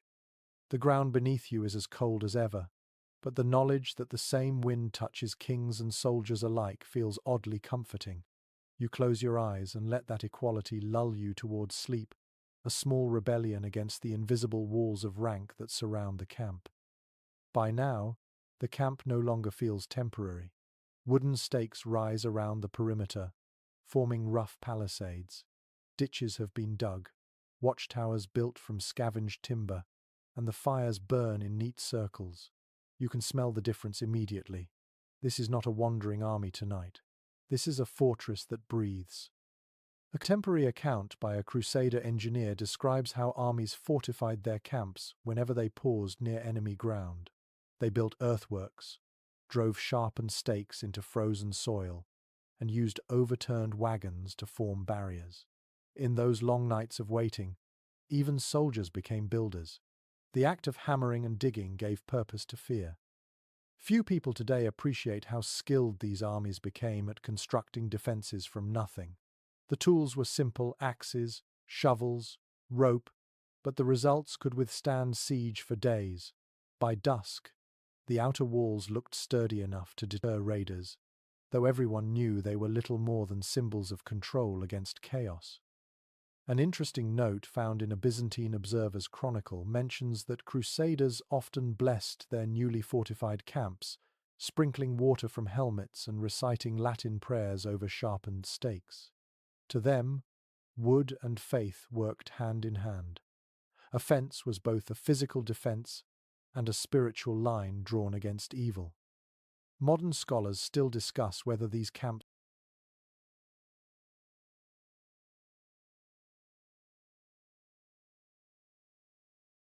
were designed for security or morale. Some argue they were meant to discourage surprise attacks, while others suggest they were psychological shields, making weary men believe they had regained power over an endless wilderness. Looking at the flickering walls tonight, you suspect both are true. You walk along the edge of the camp, where the palisade cuts a jagged silhouette against the night sky. Beyond it lies the vast plain, black and endless. The moon glints faintly on frost-covered grass. Somewhere far away, a wolf howls, its cry carried by the wind until it fades into silence. You grip your cloak tighter, grateful for the thin sense of safety the wooden walls provide. Inside, the camp hums with new order. Fires burn at measured intervals, and guards move between them, their spears gleaming. A group of men sits near a half-built watchtower, eating quietly. Their hands are raw from the cold and the work, but their faces hold a strange calm. For the first time in weeks, you feel something close to stability. A peculiar anecdote from a German knight tells how soldiers began naming their fortified camps after saints, believing that each wall had a patron protector. The one you're in tonight might have been called St. Michael's Rest or St. Jerome's Refuge. Such names made the freezing nights seem holier, less accidental. You find a spot near the palisade and sit, your back against the wood. The timber feels solid beneath your shoulders, its rough grain catching your cloak. Above you, the stars shimmer through gaps between logs. The camp smells of pine resin and smoke, mingled with the faint scent of sweat. A soldier beside you passes a flask, muttering a short prayer before drinking. He offers it to you next, and the liquid burns your throat like sunlight trapped in a bottle. You both sit in silence, listening to the sounds of hammering from the far side of the camp. The rhythm is steady and almost comforting, like a heartbeat in wood. Later, as the fires begin to dim, you climb the watchtower for a better view. The world unfolds below you, glowing faintly in the moonlight. Rows of tents, a maze of paths, and the quiet flicker of torches. Beyond the walls, darkness stretches without end. You realize how fragile this fortress really is, yet how powerful it feels to believe it can hold. A strange story circulates among the men tonight. They say that once, during a winter storm, a fortified camp vanished overnight, swallowed by snow so heavy that only the tops of the walls were visible by morning. Those who survived swore they heard the wind singing hymns through the wooden stakes. Whether the story is true or not, no one dares laugh at it. The line between weather and miracle has always been thin here. As you descend from the tower, you notice how quiet the camp has become. The wind presses against the walls, making them creak like the hull of a ship at sea. You lie down near the base of the palisade, the wood shielding you from the worst of the gusts. The sound of hammering fades, replaced by the deep stillness of a fortress at rest. You close your eyes and imagine the walls around you glowing faintly with the prayers that built them. Every plank, a whispered promise of safety. The world beyond is vast and cold, but within these fragile defenses, you let yourself drift. The wood groans softly above you, not as warning, but as a lullaby shaped by human hands. When morning breaks, the light feels thin and tired. You step outside the fortified camp and look toward the horizon where the air itself seems to shimmer. The army has moved again, leaving behind the wooden walls that gave you a few nights of peace. Ahead lies a new kind of cold, one that changes its face with every mile. Sometimes it comes from the high passes of Anatolia, sharp and dry, cutting through armor like glass. Other times it rises from the sands of Syria, where the sun burns by day and the chill bites even harder by night. A veteran once told you that there are two kinds of cold in this world, the kind that comes from lack and the kind that comes from too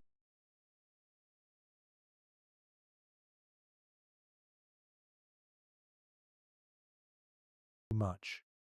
Too much height, too much sky, too much emptiness. You begin to understand what he meant as you march along the dusty road, the wind curling around your face with the smell of stone and salt. Records from Crusader expeditions describe how soldiers struggled to adjust to these extremes. Many who survived the frozen passes of Asia Minor later fell ill under the starry, icy nights of the desert. Their armor and woolen cloaks that once protected them from frost became traps for sweat and sand. The same gear that saved lives in one place could endanger them in another. Few modern readers grasp the contradiction of desert cold. During the day, you can feel the heat clawing at your lungs, but once the sun falls, that same air turns against you. The stars come out like sharpened points, and the wind feels ancient, as if it carries the breath of forgotten gods. You pull your cloak tighter, but the chill seems to rise from within the earth itself. A curious detail in a letter written by a soldier stationed near Damascus mentions that men sometimes slept half buried in sand to trap their body heat. He claimed the sand held warmth better than air, though others laughed at the idea. Still, in the silence of night, you imagine the comfort of being swallowed by the land, cocooned against the cold. Historians have long debated which environment was more punishing, the mountains or the desert. Some point to the icy ridges of Anatolia, where whole columns froze in blizzards. Others note that in the desert, water froze in leather skins by dawn, and horses collapsed from exhaustion. Each landscape carried its own cruelty, and the soldiers had to learn new ways to sleep in both. As the sun sets, you find yourself camped between rocky hills. The air cools quickly, the heat vanishing as if stolen. Men build fires in shallow pits, shielding them from the wind with stones. The flames flicker blue at first, then settle into orange, their light casting long, shivering shadows on the rock walls. You kneel beside one, your hands outstretched, your breath forming ghosts in the dark. A traveler from the east once told the Crusaders that the desert's cold is not like the cold of the north. It does not stab or bite. It seeps. It waits. It turns breath into frost before you realize you are freezing. You think of that as you lie down on your cloak, feeling the chill creep upward from the sand. You wrap your cloak tighter and adjust your tunic layers. The wind sighs over the dunes, carrying the sound of distant singing. Perhaps it is the men at another fire, or perhaps the wind itself is playing tricks. The stars above burn impossibly bright, so many that they seem to hum.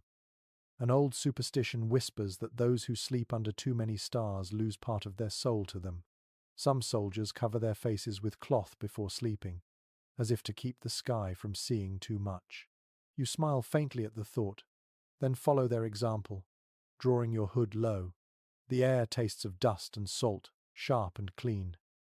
You think of the mountain passes behind you, where the cold was thick and grey, where even breathing hurt. Now the cold here feels cleaner, lonelier.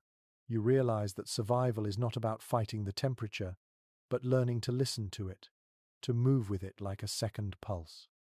Modern climatologists who have studied records from the Crusades note that the weather patterns then were unpredictable, a mixture of extremes caused by shifting winds. It was an age when frost and drought could follow each other in a single week.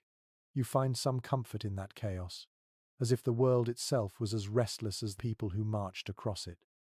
As night deepens, you burrow into the sand a little, feeling the last warmth of the fire fade. The ground still holds a hint of heat from the sun, a memory of light buried beneath the cold. You close your eyes and let your breathing match the slow rhythm of the wind. The desert hums quietly around you, ancient and indifferent. The same stars that guided caravans now watch over you. You are just another traveler passing through the balance between burning and freezing, life and exhaustion. As you drift into uneasy sleep, you realize that the cold has become less of an enemy and more of a teacher, one that accepts no excuses, only endurance. The sun rises pale over the camp, and the air smells of dust and ash. You open your eyes to a new world of colors, muted gold, deep clay, and the faint shimmer of distant hills. This is not Europe anymore, and you feel it in every grain of sand beneath your fingers. The cold has changed again, softer now but still unrelenting. Yet within this foreign chill, something new stirs wisdom borrowed from those who have lived with the desert far longer than any crusader. A record kept by a scribe accompanying the army of King Baldwin tells of how the Franks began learning from the locals. At first, they scoffed at the long robes and open tents of the Arabs, believing them too light for protection. But as the nights grew colder, they watched the Bedouin wrap themselves in layers of cotton and wool, loose enough to trap air, tight enough to keep out wind. By imitation came survival. Few people today realize that the Crusaders' clothing began to change during these campaigns. The heavy cloaks and mail of the northern knights gave way to lighter robes and wide sashes borrowed from their eastern neighbors. It was practical adaptation, not conversion, though some back home might have called it heresy. You run your hand over your own tunic now, rough wool patched with a strip of fine linen traded from a Syrian merchant. The mix feels strange but right. An account from a pilgrim physician describes the first time he saw a crusader warming his tent with a charcoal brazier, a technique learned from locals who used small clay pots filled with embers. The soft glow gave gentle heat without smoke. That detail still feels miraculous when you see it in use tonight, the faint red light like a heartbeat inside the canvas. Specialists studying the exchange between East and West still debate how much influence passed in each direction. Some argue the Crusaders adopted local customs out of respect for efficiency. Others believe pride delayed their learning, and only desperation forced them to change. You suspect it was both. Pride always yields eventually to cold. You step outside and watch the camp bustle with quiet industry. A group of men unrolls rugs, woven with geometric designs, their colors faded but still beautiful. They use them not for prayer, as the locals do, but for insulation, layering them beneath sleeping mats. The ground feels warmer, less hostile. It is a small discovery, yet one that spreads quickly among the soldiers. Nearby, a man tends to a brazier, gently fanning the coals with a flat piece of leather. He smiles when you approach and gestures for you to warm your hands. The heat rises steadily, different from the sharp bite of wood fires. It is the kind of warmth that lingers, not blazes.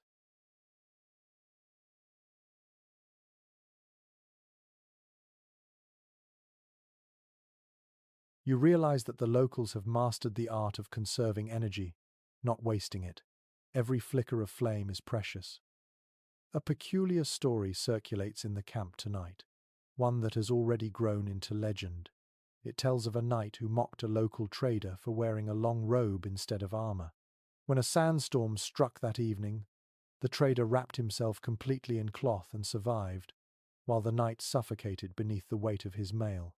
Whether true or not, the story spreads quickly, becoming both warning and lesson. Modern historians who study cross-cultural contact often describe this period as one of quiet transformation.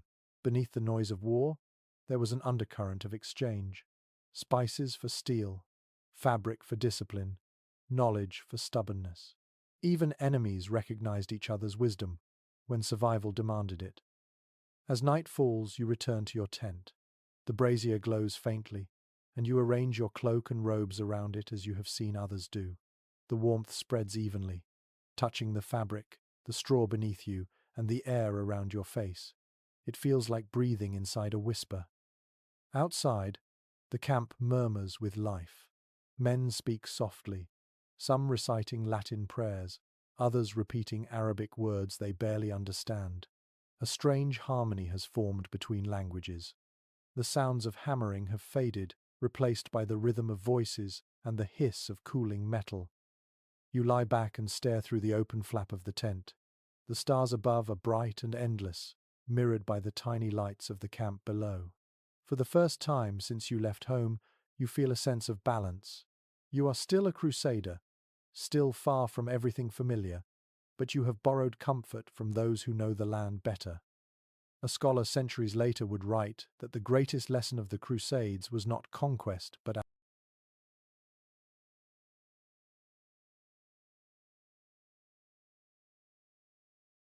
adaptation. You think he might be right. The cold does not care where you were born. It rewards only those who learn. The brazier's glow fades softly, and you pull your new robe tighter, its fabric smelling faintly of smoke and spice.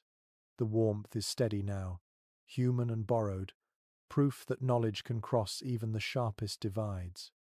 You close your eyes, and for a little while, the desert night feels kind. The next day dawns pale and windless, the kind of morning where sound carries far. You wake to the muffled shuffle of sandals beside boots, the murmur of prayers in different tongues. The Crusader camp has become a strange mosaic of people now. Soldiers, monks, merchants, pilgrims, and wanderers all share the same frozen soil. You can smell bread baking near the fires and the sharper scent of horse sweat mixed with incense. One chronicler from the later Crusades wrote that every army carried two kinds of travelers, warriors of the sword and warriors of the soul. You look around and realize how true that feels. The camp has become a pilgrimage as much as a campaign. Some men fight for land or faith, but others are here chasing forgiveness, redemption, or simply a story to take home. Few modern readers understand how diverse these camps were. For every knight or archer, there were cooks, grooms, blacksmiths, and barefoot pilgrims walking under the same banners. Their tents were smaller, their rations poorer, yet they endured the same cold. You see them now, wrapped in patched cloaks, sleeping in tight groups near the fire pits. An overlooked letter from a Cistercian observer describes one evening when pilgrims shared their last crumbs of bread with a wounded knight. The writer seemed amazed, noting that the humble gave to the powerful without hesitation. For a brief moment, the cold erased the walls of status. You remember that as you pass a pilgrim kneeling by a brazier, his face hidden by a rough hood, whispering prayers over the glowing coals. Researchers still discuss whether the Crusader camps were unified by faith or simply held together by need. Some suggest that piety bound them more tightly than discipline ever could. Others believe necessity was the true god of the road, You sense both forces here, devotion whispered into the night, and the quiet sharing of warmth that keeps everyone alive. A curious note found in a Genoese merchant's journal describes how pilgrims often slept beside the soldiers, their simple blankets spread near the armor racks. The soldiers pretended annoyance, but quietly left space for them. The merchant wrote that he once saw a night wake to find a pilgrim's hand clasped around his own in sleep, as though the man had reached for safety in his dreams. That image lingers with you, gentle and human. You sit near the edge of camp, where the poorest rest. Their tents are little more than cloth tied to sticks, their fires weak and smoky. Yet when you greet them, they smile easily, as though warmth itself can be shared through kindness. One offers you a cup of thin broth, the steam rising like a ghost between you. You drink slowly, feeling it spread through your chest. A strange custom has taken root here. Before sleep, the pilgrims and soldiers exchange blessings. The words differ, some Latin, some Greek, some in rough local dialects, but the meaning is always the same. May you wake. In a world where not waking is always possible, that wish becomes the highest form of love. The fire beside you crackles as the last of the wood burns down. You see faces leaning into its glow, weathered, hungry, half lost. They talk quietly about home, about roads that seem impossibly far away. One man speaks of vineyards, another of a daughter he has not seen since she learned to walk. The stories drift into the cold air, vanishing but leaving warmth behind. A later historian would describe these mingled communities as temporary parishes of the cold, where faith became less about doctrine and more about endurance. Listening now, you understand what that means. No sermon could hold people together as well as shared suffering. When the night deepens, the camp falls into uneasy stillness. You lie among strangers, your head resting on your folded cloak. Around you, 100 breaths rise and fall. It sounds almost like waves on a distant shore. Somewhere a voice murmurs a prayer for safe passage, answered softly by another voice nearby. The cold presses close again, but it feels gentler now, softened by proximity. The stars above shine cold and clear, yet you feel less alone beneath them. The air smells faintly of wood smoke, sweat and bread, a trinity of human persistence. You close your eyes and let the rhythm of shared breathing lull you. Tonight, there is no difference between pilgrim and soldier, sinner and saint. There are only bodies huddled against the dark, finding salvation in the simple miracle of each other's warmth. Night returns quietly. The air grows heavy, as if listening, and the campfire light flickers in odd shapes against the tent walls. Someone whispers nearby about spirits that walk between the tents after midnight, drawn to the breath of sleeping men. You smile at first, but when the wind shifts, you feel the chill slide across your skin like fingers. An early Crusader chronicle records that fear of the supernatural was strongest at the edges of the camp, where sentries stood alone. Many believed that the devil prowled there, whispering temptations into the ears of tired guards. Some men claimed to have seen figures wandering in the dark, neither enemy nor friend, vanishing when called to halt. Perhaps it was imagination, perhaps exhaustion. Still, no one ever mocked those who saw them. Few modern readers understand how much superstition governed these nights. Faith was everywhere, but it was threaded with fear. Relics and prayers offered comfort, yet even the devout carried charms hidden under their shirts. Small bones, bits of metal, smooth stones engraved with unknown signs. You find one such talisman tonight, tied to the tent pole near your head, a coin marked with a faint cross and something like a star. You don't remember putting it there. A curious note in an English pilgrim's diary describes how men hung small objects above their sleeping places, fragments of saints' relics, pieces of their children's clothing, dried herbs sewn into tiny pouches. The writer confessed he never slept without touching the charm before closing his eyes. He called it a poor man's blessing. You reach for your own charm now and feel comfort in its rough edges. Specialists in medieval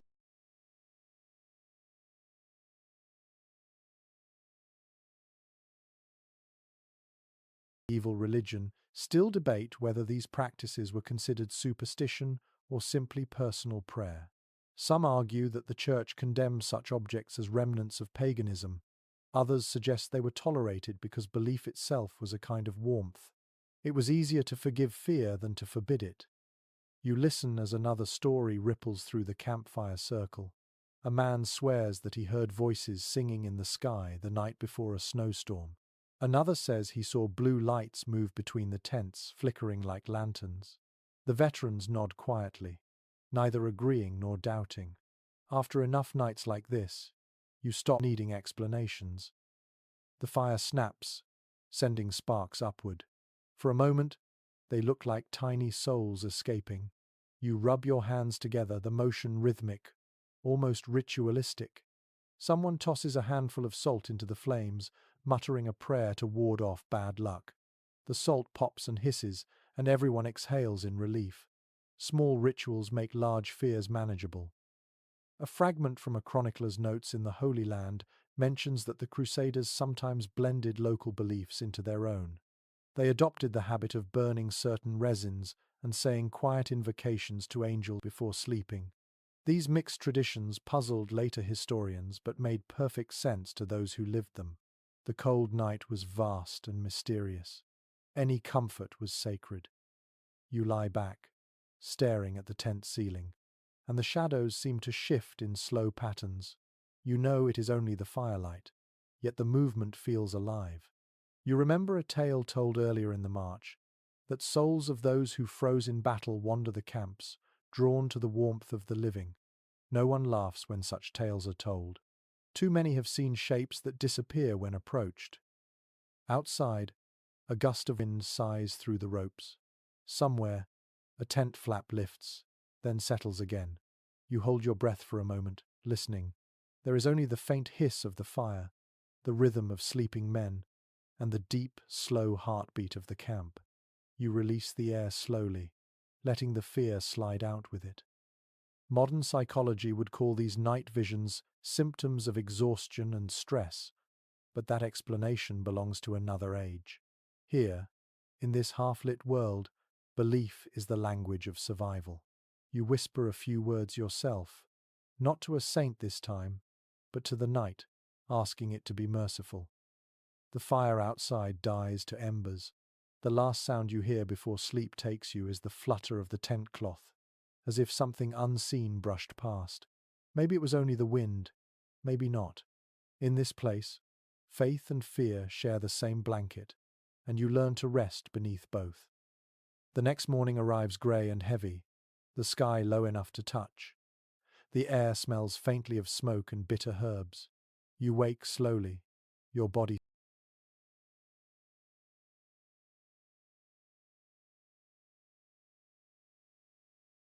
stiff, your throat dry.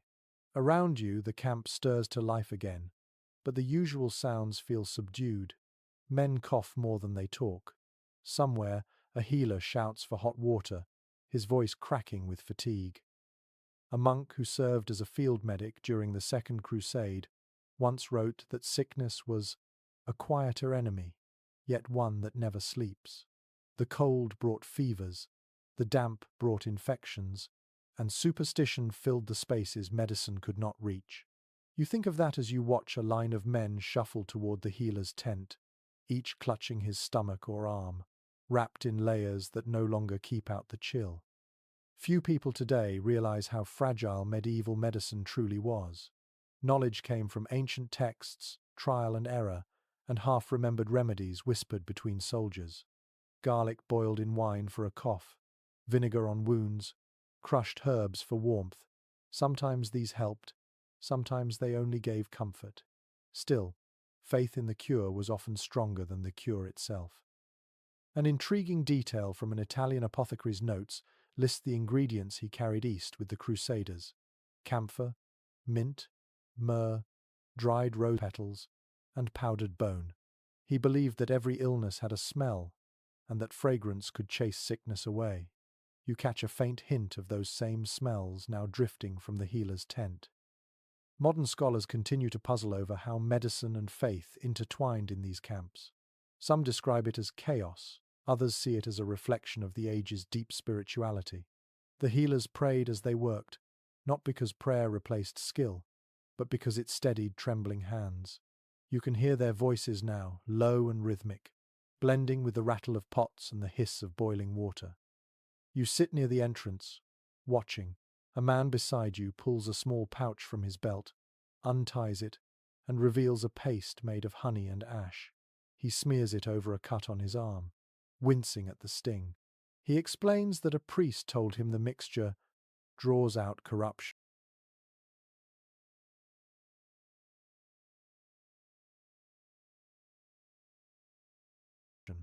The logic makes a strange sort of sense. Honey soothes, ash purifies, and belief does the rest. A curious superstition spreads among the men tonight, that if you rub salt on your wrists before sleeping, fever spirits cannot enter your blood. Some follow it faithfully, their skin raw by morning. Others sew tiny pieces of iron into their sleeves, claiming that demons fear the touch of metal. The line between medicine and magic blurs until they become the same thing. An old soldier sitting near the fire tells a story of a healer who carried a charm shaped like a heart carved from olive wood. He said it pulsed when sickness approached. You doubt the truth of it, yet when the man swears he saw it glow once under the moon, no one laughs. The air around the fire feels suddenly colder. You recall something a modern historian once wrote about this era, that fear itself was an illness as contagious as plague. In the Crusader camps, faith became the antidote. Whether through prayer, herbs, or ritual, every act of care was also an act of hope. You find comfort in that idea, even as the coughing continues through the night. When your own turn comes, the healer examines your hands and mutters that your pulse feels thin, like winter water. He ties a strip of warm cloth around your wrist and tells you to sleep close to the fire. The cloth smells faintly of rosemary and smoke.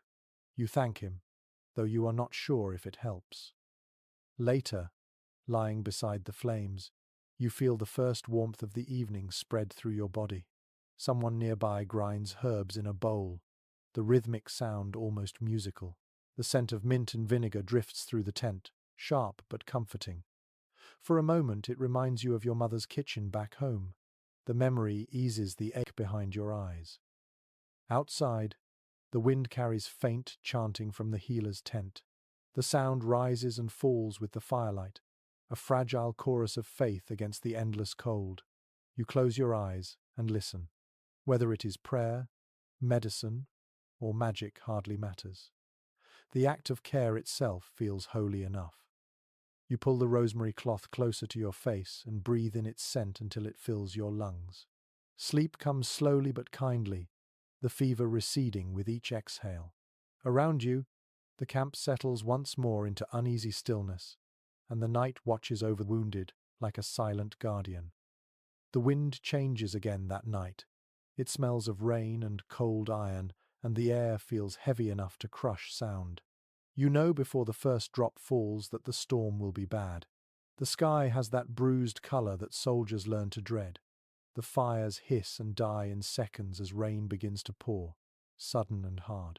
You crouch inside your tent, watching water trace thin rivers across the ground. A chronicler of the Third Crusade once described a night like this, when the storm came so fast that tents collapsed under the weight of water. Men woke choking on mud and freezing air. Some tried to light torches, but the rain smothered every spark. He called it the night when even the saints shivered. You finally understand what he meant. Few people today have felt the helplessness of a wet cold. It is not the sharp sting of frost, but a slow invasion. The water seeps into everything, your cloak, your boots, your bones. Even firewood kept close turns useless. The world becomes an ocean of shivering bodies and sodden cloth. A small parchment note found among Crusader relics mentions an old trick for such nights: digging shallow pits in the ground and lining them with straw and furs, then covering oneself completely with a cloak.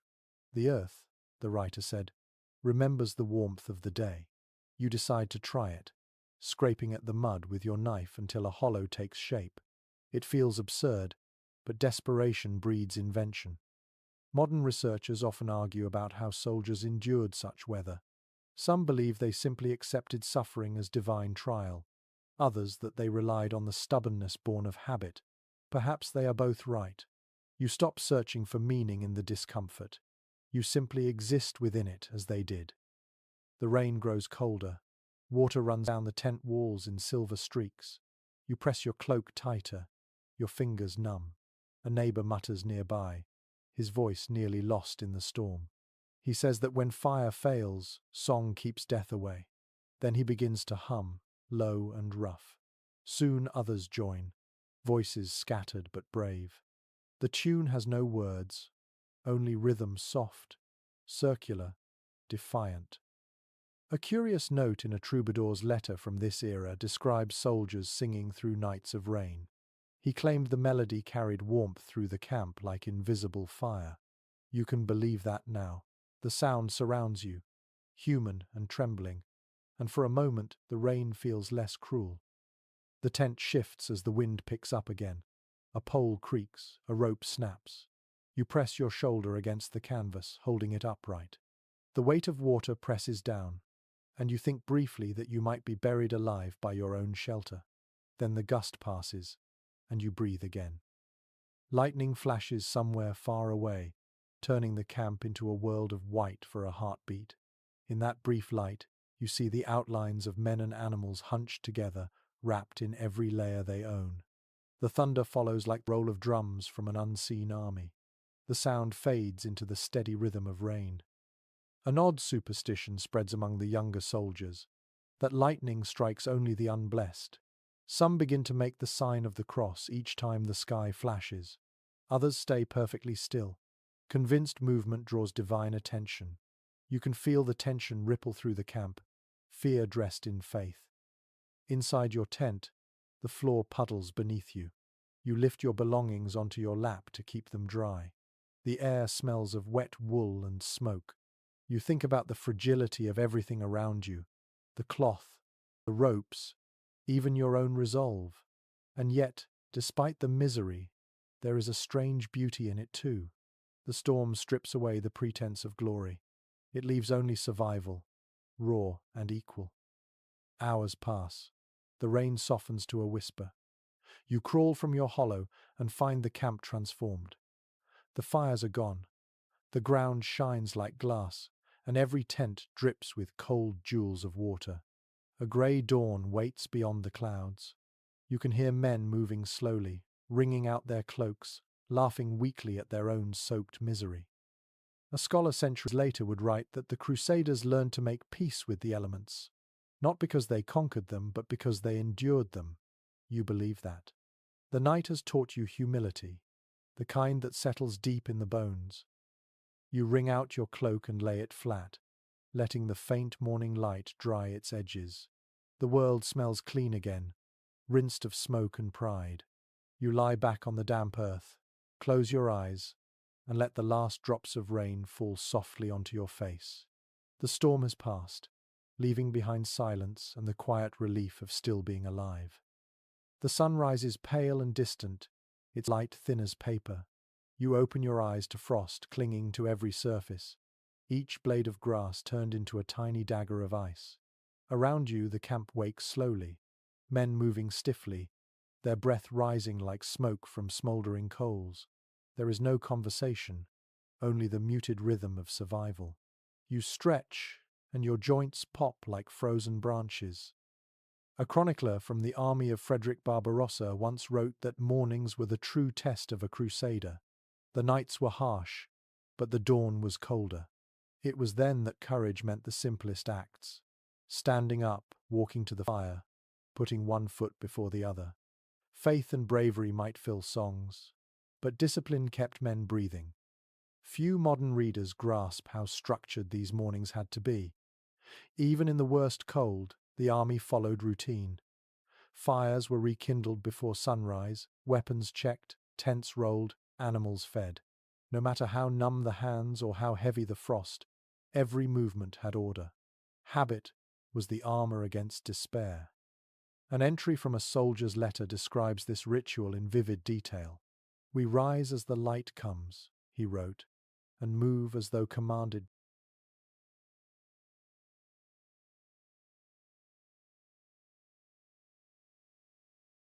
by the sun itself." He explained that routine dulled the mind's complaints. To wake, to eat, to march, these became prayers of their own. You feel the truth of that as you join the men gathered around a rekindled fire. Modern historians still debate whether the discipline of Crusader camps came from faith, fear, or sheer necessity. Some argue it was religious obedience that made men follow such routines. Others believe it was the only way to prevent collapse. You think it was both. Repetition became a quiet form of devotion. The man beside you scrapes frost from his shield with a knife, his fingers shaking. Another blows into his hands, then rubs them against the horse's flank for warmth. No one speaks until the first flames finally catch. Then, as if granted permission, conversation begins: soft laughter, small jokes, curses at the cold. Life stirs again. A peculiar detail survives in an old field manual, copied by monks.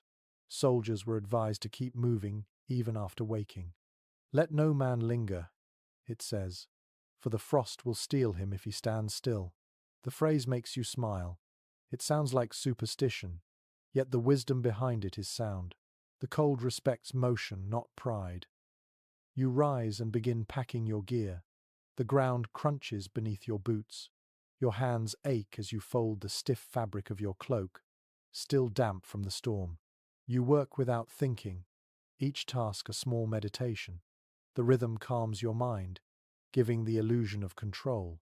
Around you, others do the same, their movements synchronized by routine rather than command. A faint horn sounds in the distance, calling the watch to change.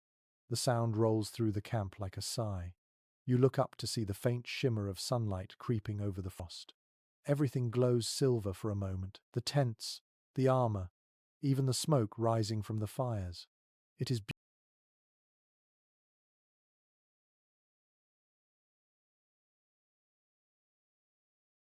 beautiful in a quiet, brutal way. A Forgotten Knight's memoir tells of how frost turned to beauty at dawn, transforming the battlefield into a field of jewels. He wrote that the sight gave him courage, reminding him that even hardship could reflect light. You understand that sentiment now. The cold remains, but it feels less like punishment, more like a test that the living must pass each day anew. The captain shouts for the line to form, his voice rough but steady. Men groan, stretch, and shoulder their weapons. You join them, your body heavy but moving anyway. The first steps are always hardest.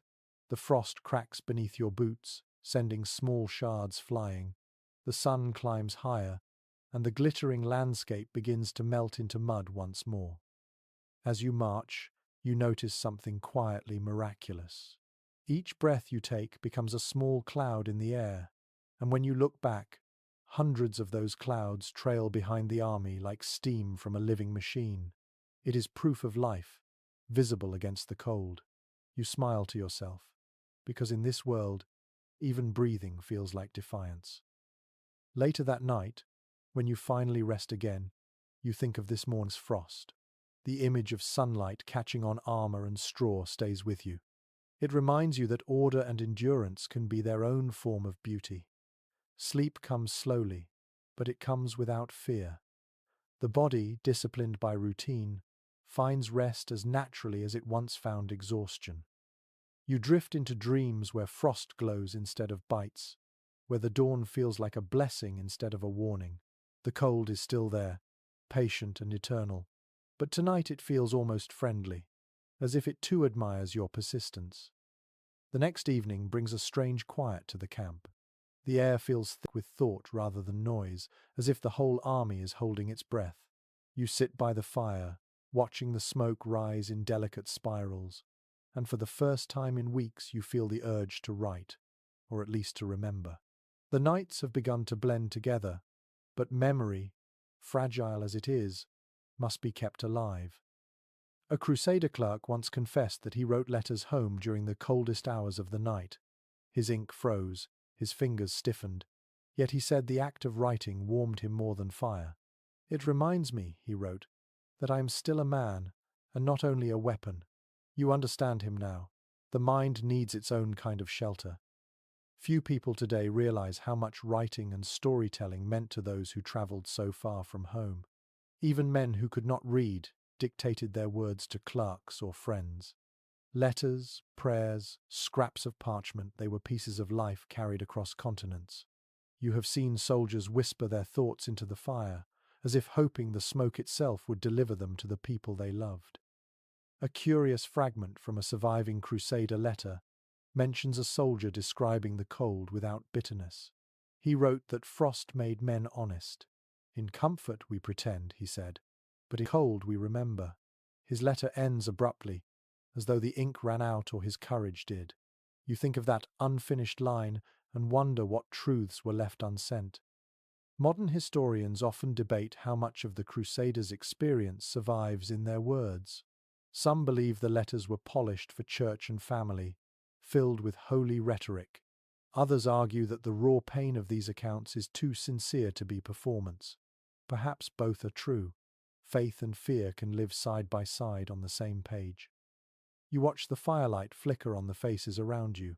Some men carve small crosses into bits of wood, others patch their boots or sharpen blades. The camp smells of tallow smoke and wet wool. A few men talk quietly about home, their voices slow and rhythmic, as if reciting familiar prayers. A strange tradition has begun here. Before sleeping, one man tells a story aloud to whoever will listen. The tales vary, some from the Bible, others of old kings or foolish spirits. The storyteller's voice softens the air, and the listeners, weary and silent, lean closer to the flame. It feels almost like a sermon, though no priest leads it. Story becomes warmth. An account from a Muslim chronicler mentions that the Franks often sang or recited tales late into the night, their words echoing across the valley like wind through reeds. He found it curious that their faith sounded so human, so fragile. He called them people who speak to fire as to a friend. You smile at the accuracy of that image. You pick up a scrap of cloth and trace lines on it with a bit of charcoal, trying to recall the pattern of your village's church window. The act feels clumsy but grounding. You whisper a name you have not spoken aloud in months, and the sound of it catches in your throat. Memory hurts, but it also steadies you. Nearby, someone hums the same melody you heard weeks ago, the one that rose from the tents during a rainstorm. The sound weaves through the camp like smoke. You close your eyes and let it carry you home for a moment. You picture the soft light of candles on wooden walls, the warmth of your own bed, the small, ordinary miracles you never noticed before. A later historian would write that these letters and songs were what humanized the Crusades. They were not just records of conquest,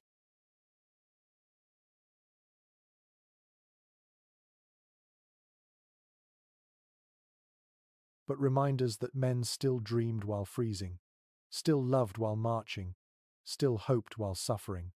Listening now, you feel that truth moved quietly through the night like a pulse. The fire burns lower, and you add another stick. The flame catches, the smoke curls upward, and you imagine it carrying a message skyward. Maybe someone far away will breathe that same air, touched by the warmth you leave behind. You lie back, the stars reflected faintly in your half-frozen cup of water. The fire hums softly, and the last of the words you whispered seem to linger above you. Before sleep takes you, you promise yourself that if you survive another night, you will remember. Not the battles or the orders, but the quiet moments like this, when even the cold feels sacred in its stillness. The night before battle is never silent. The camp feels alive in a strange way, breathing through the restless bodies of thousands who know what tomorrow means. Fires burn lower than usual, voices stay hushed, and even the wind seems to move cautiously between the tents. You lie awake, staring at the faint glow through the canvas, knowing that sleep tonight carries a different weight. A chronicler from the army of Louis VII once wrote that the last night before combat was a rehearsal for death. He described the air as thick with whispered confessions and trembling prayers. Men tried to rest, but their hearts beat too loudly. Some sharpened blades again and again, not for need, but to keep their hands busy.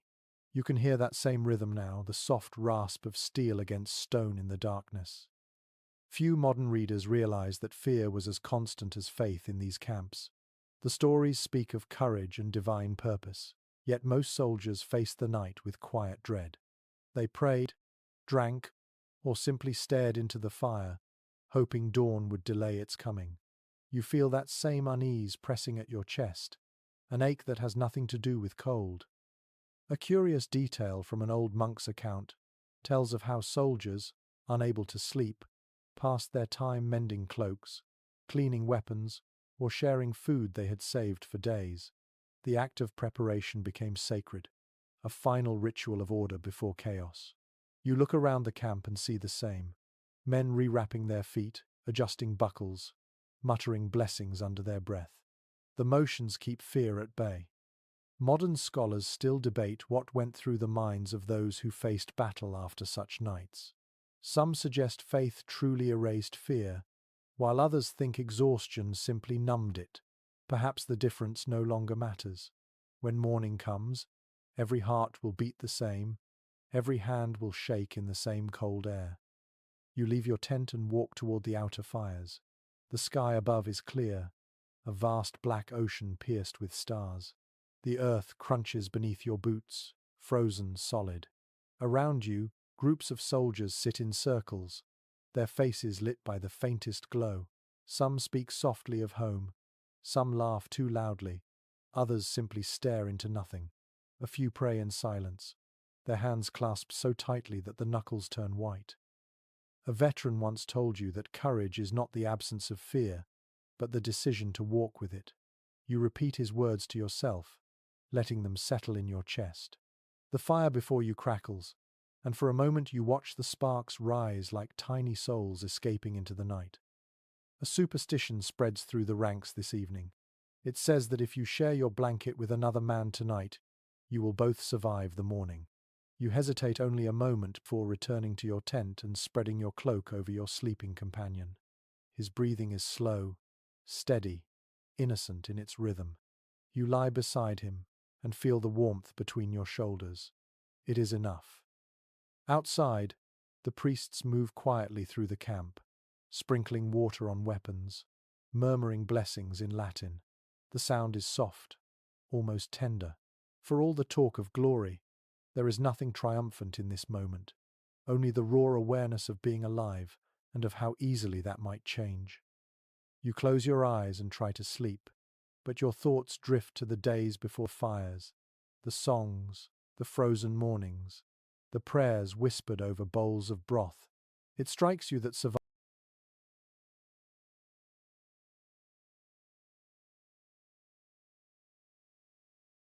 survival has always been a kind of battle too, fought each night against the cold. Tomorrow's fight will simply be louder. A gentle wind slips through the tent flap, brushing your cheek like a familiar hand. You let out a long breath. Around you the camp grows quieter. The sound of sharpening stops. The murmurs fade. Only the faint crackle of the fire remains, joined by the distant rhythm of hooves as a patrol passes. You think of the stories told back home, the ones that will speak of victory and faith. But you know they will not mention this, the smell of damp wool, the taste of fear, the fragile warmth shared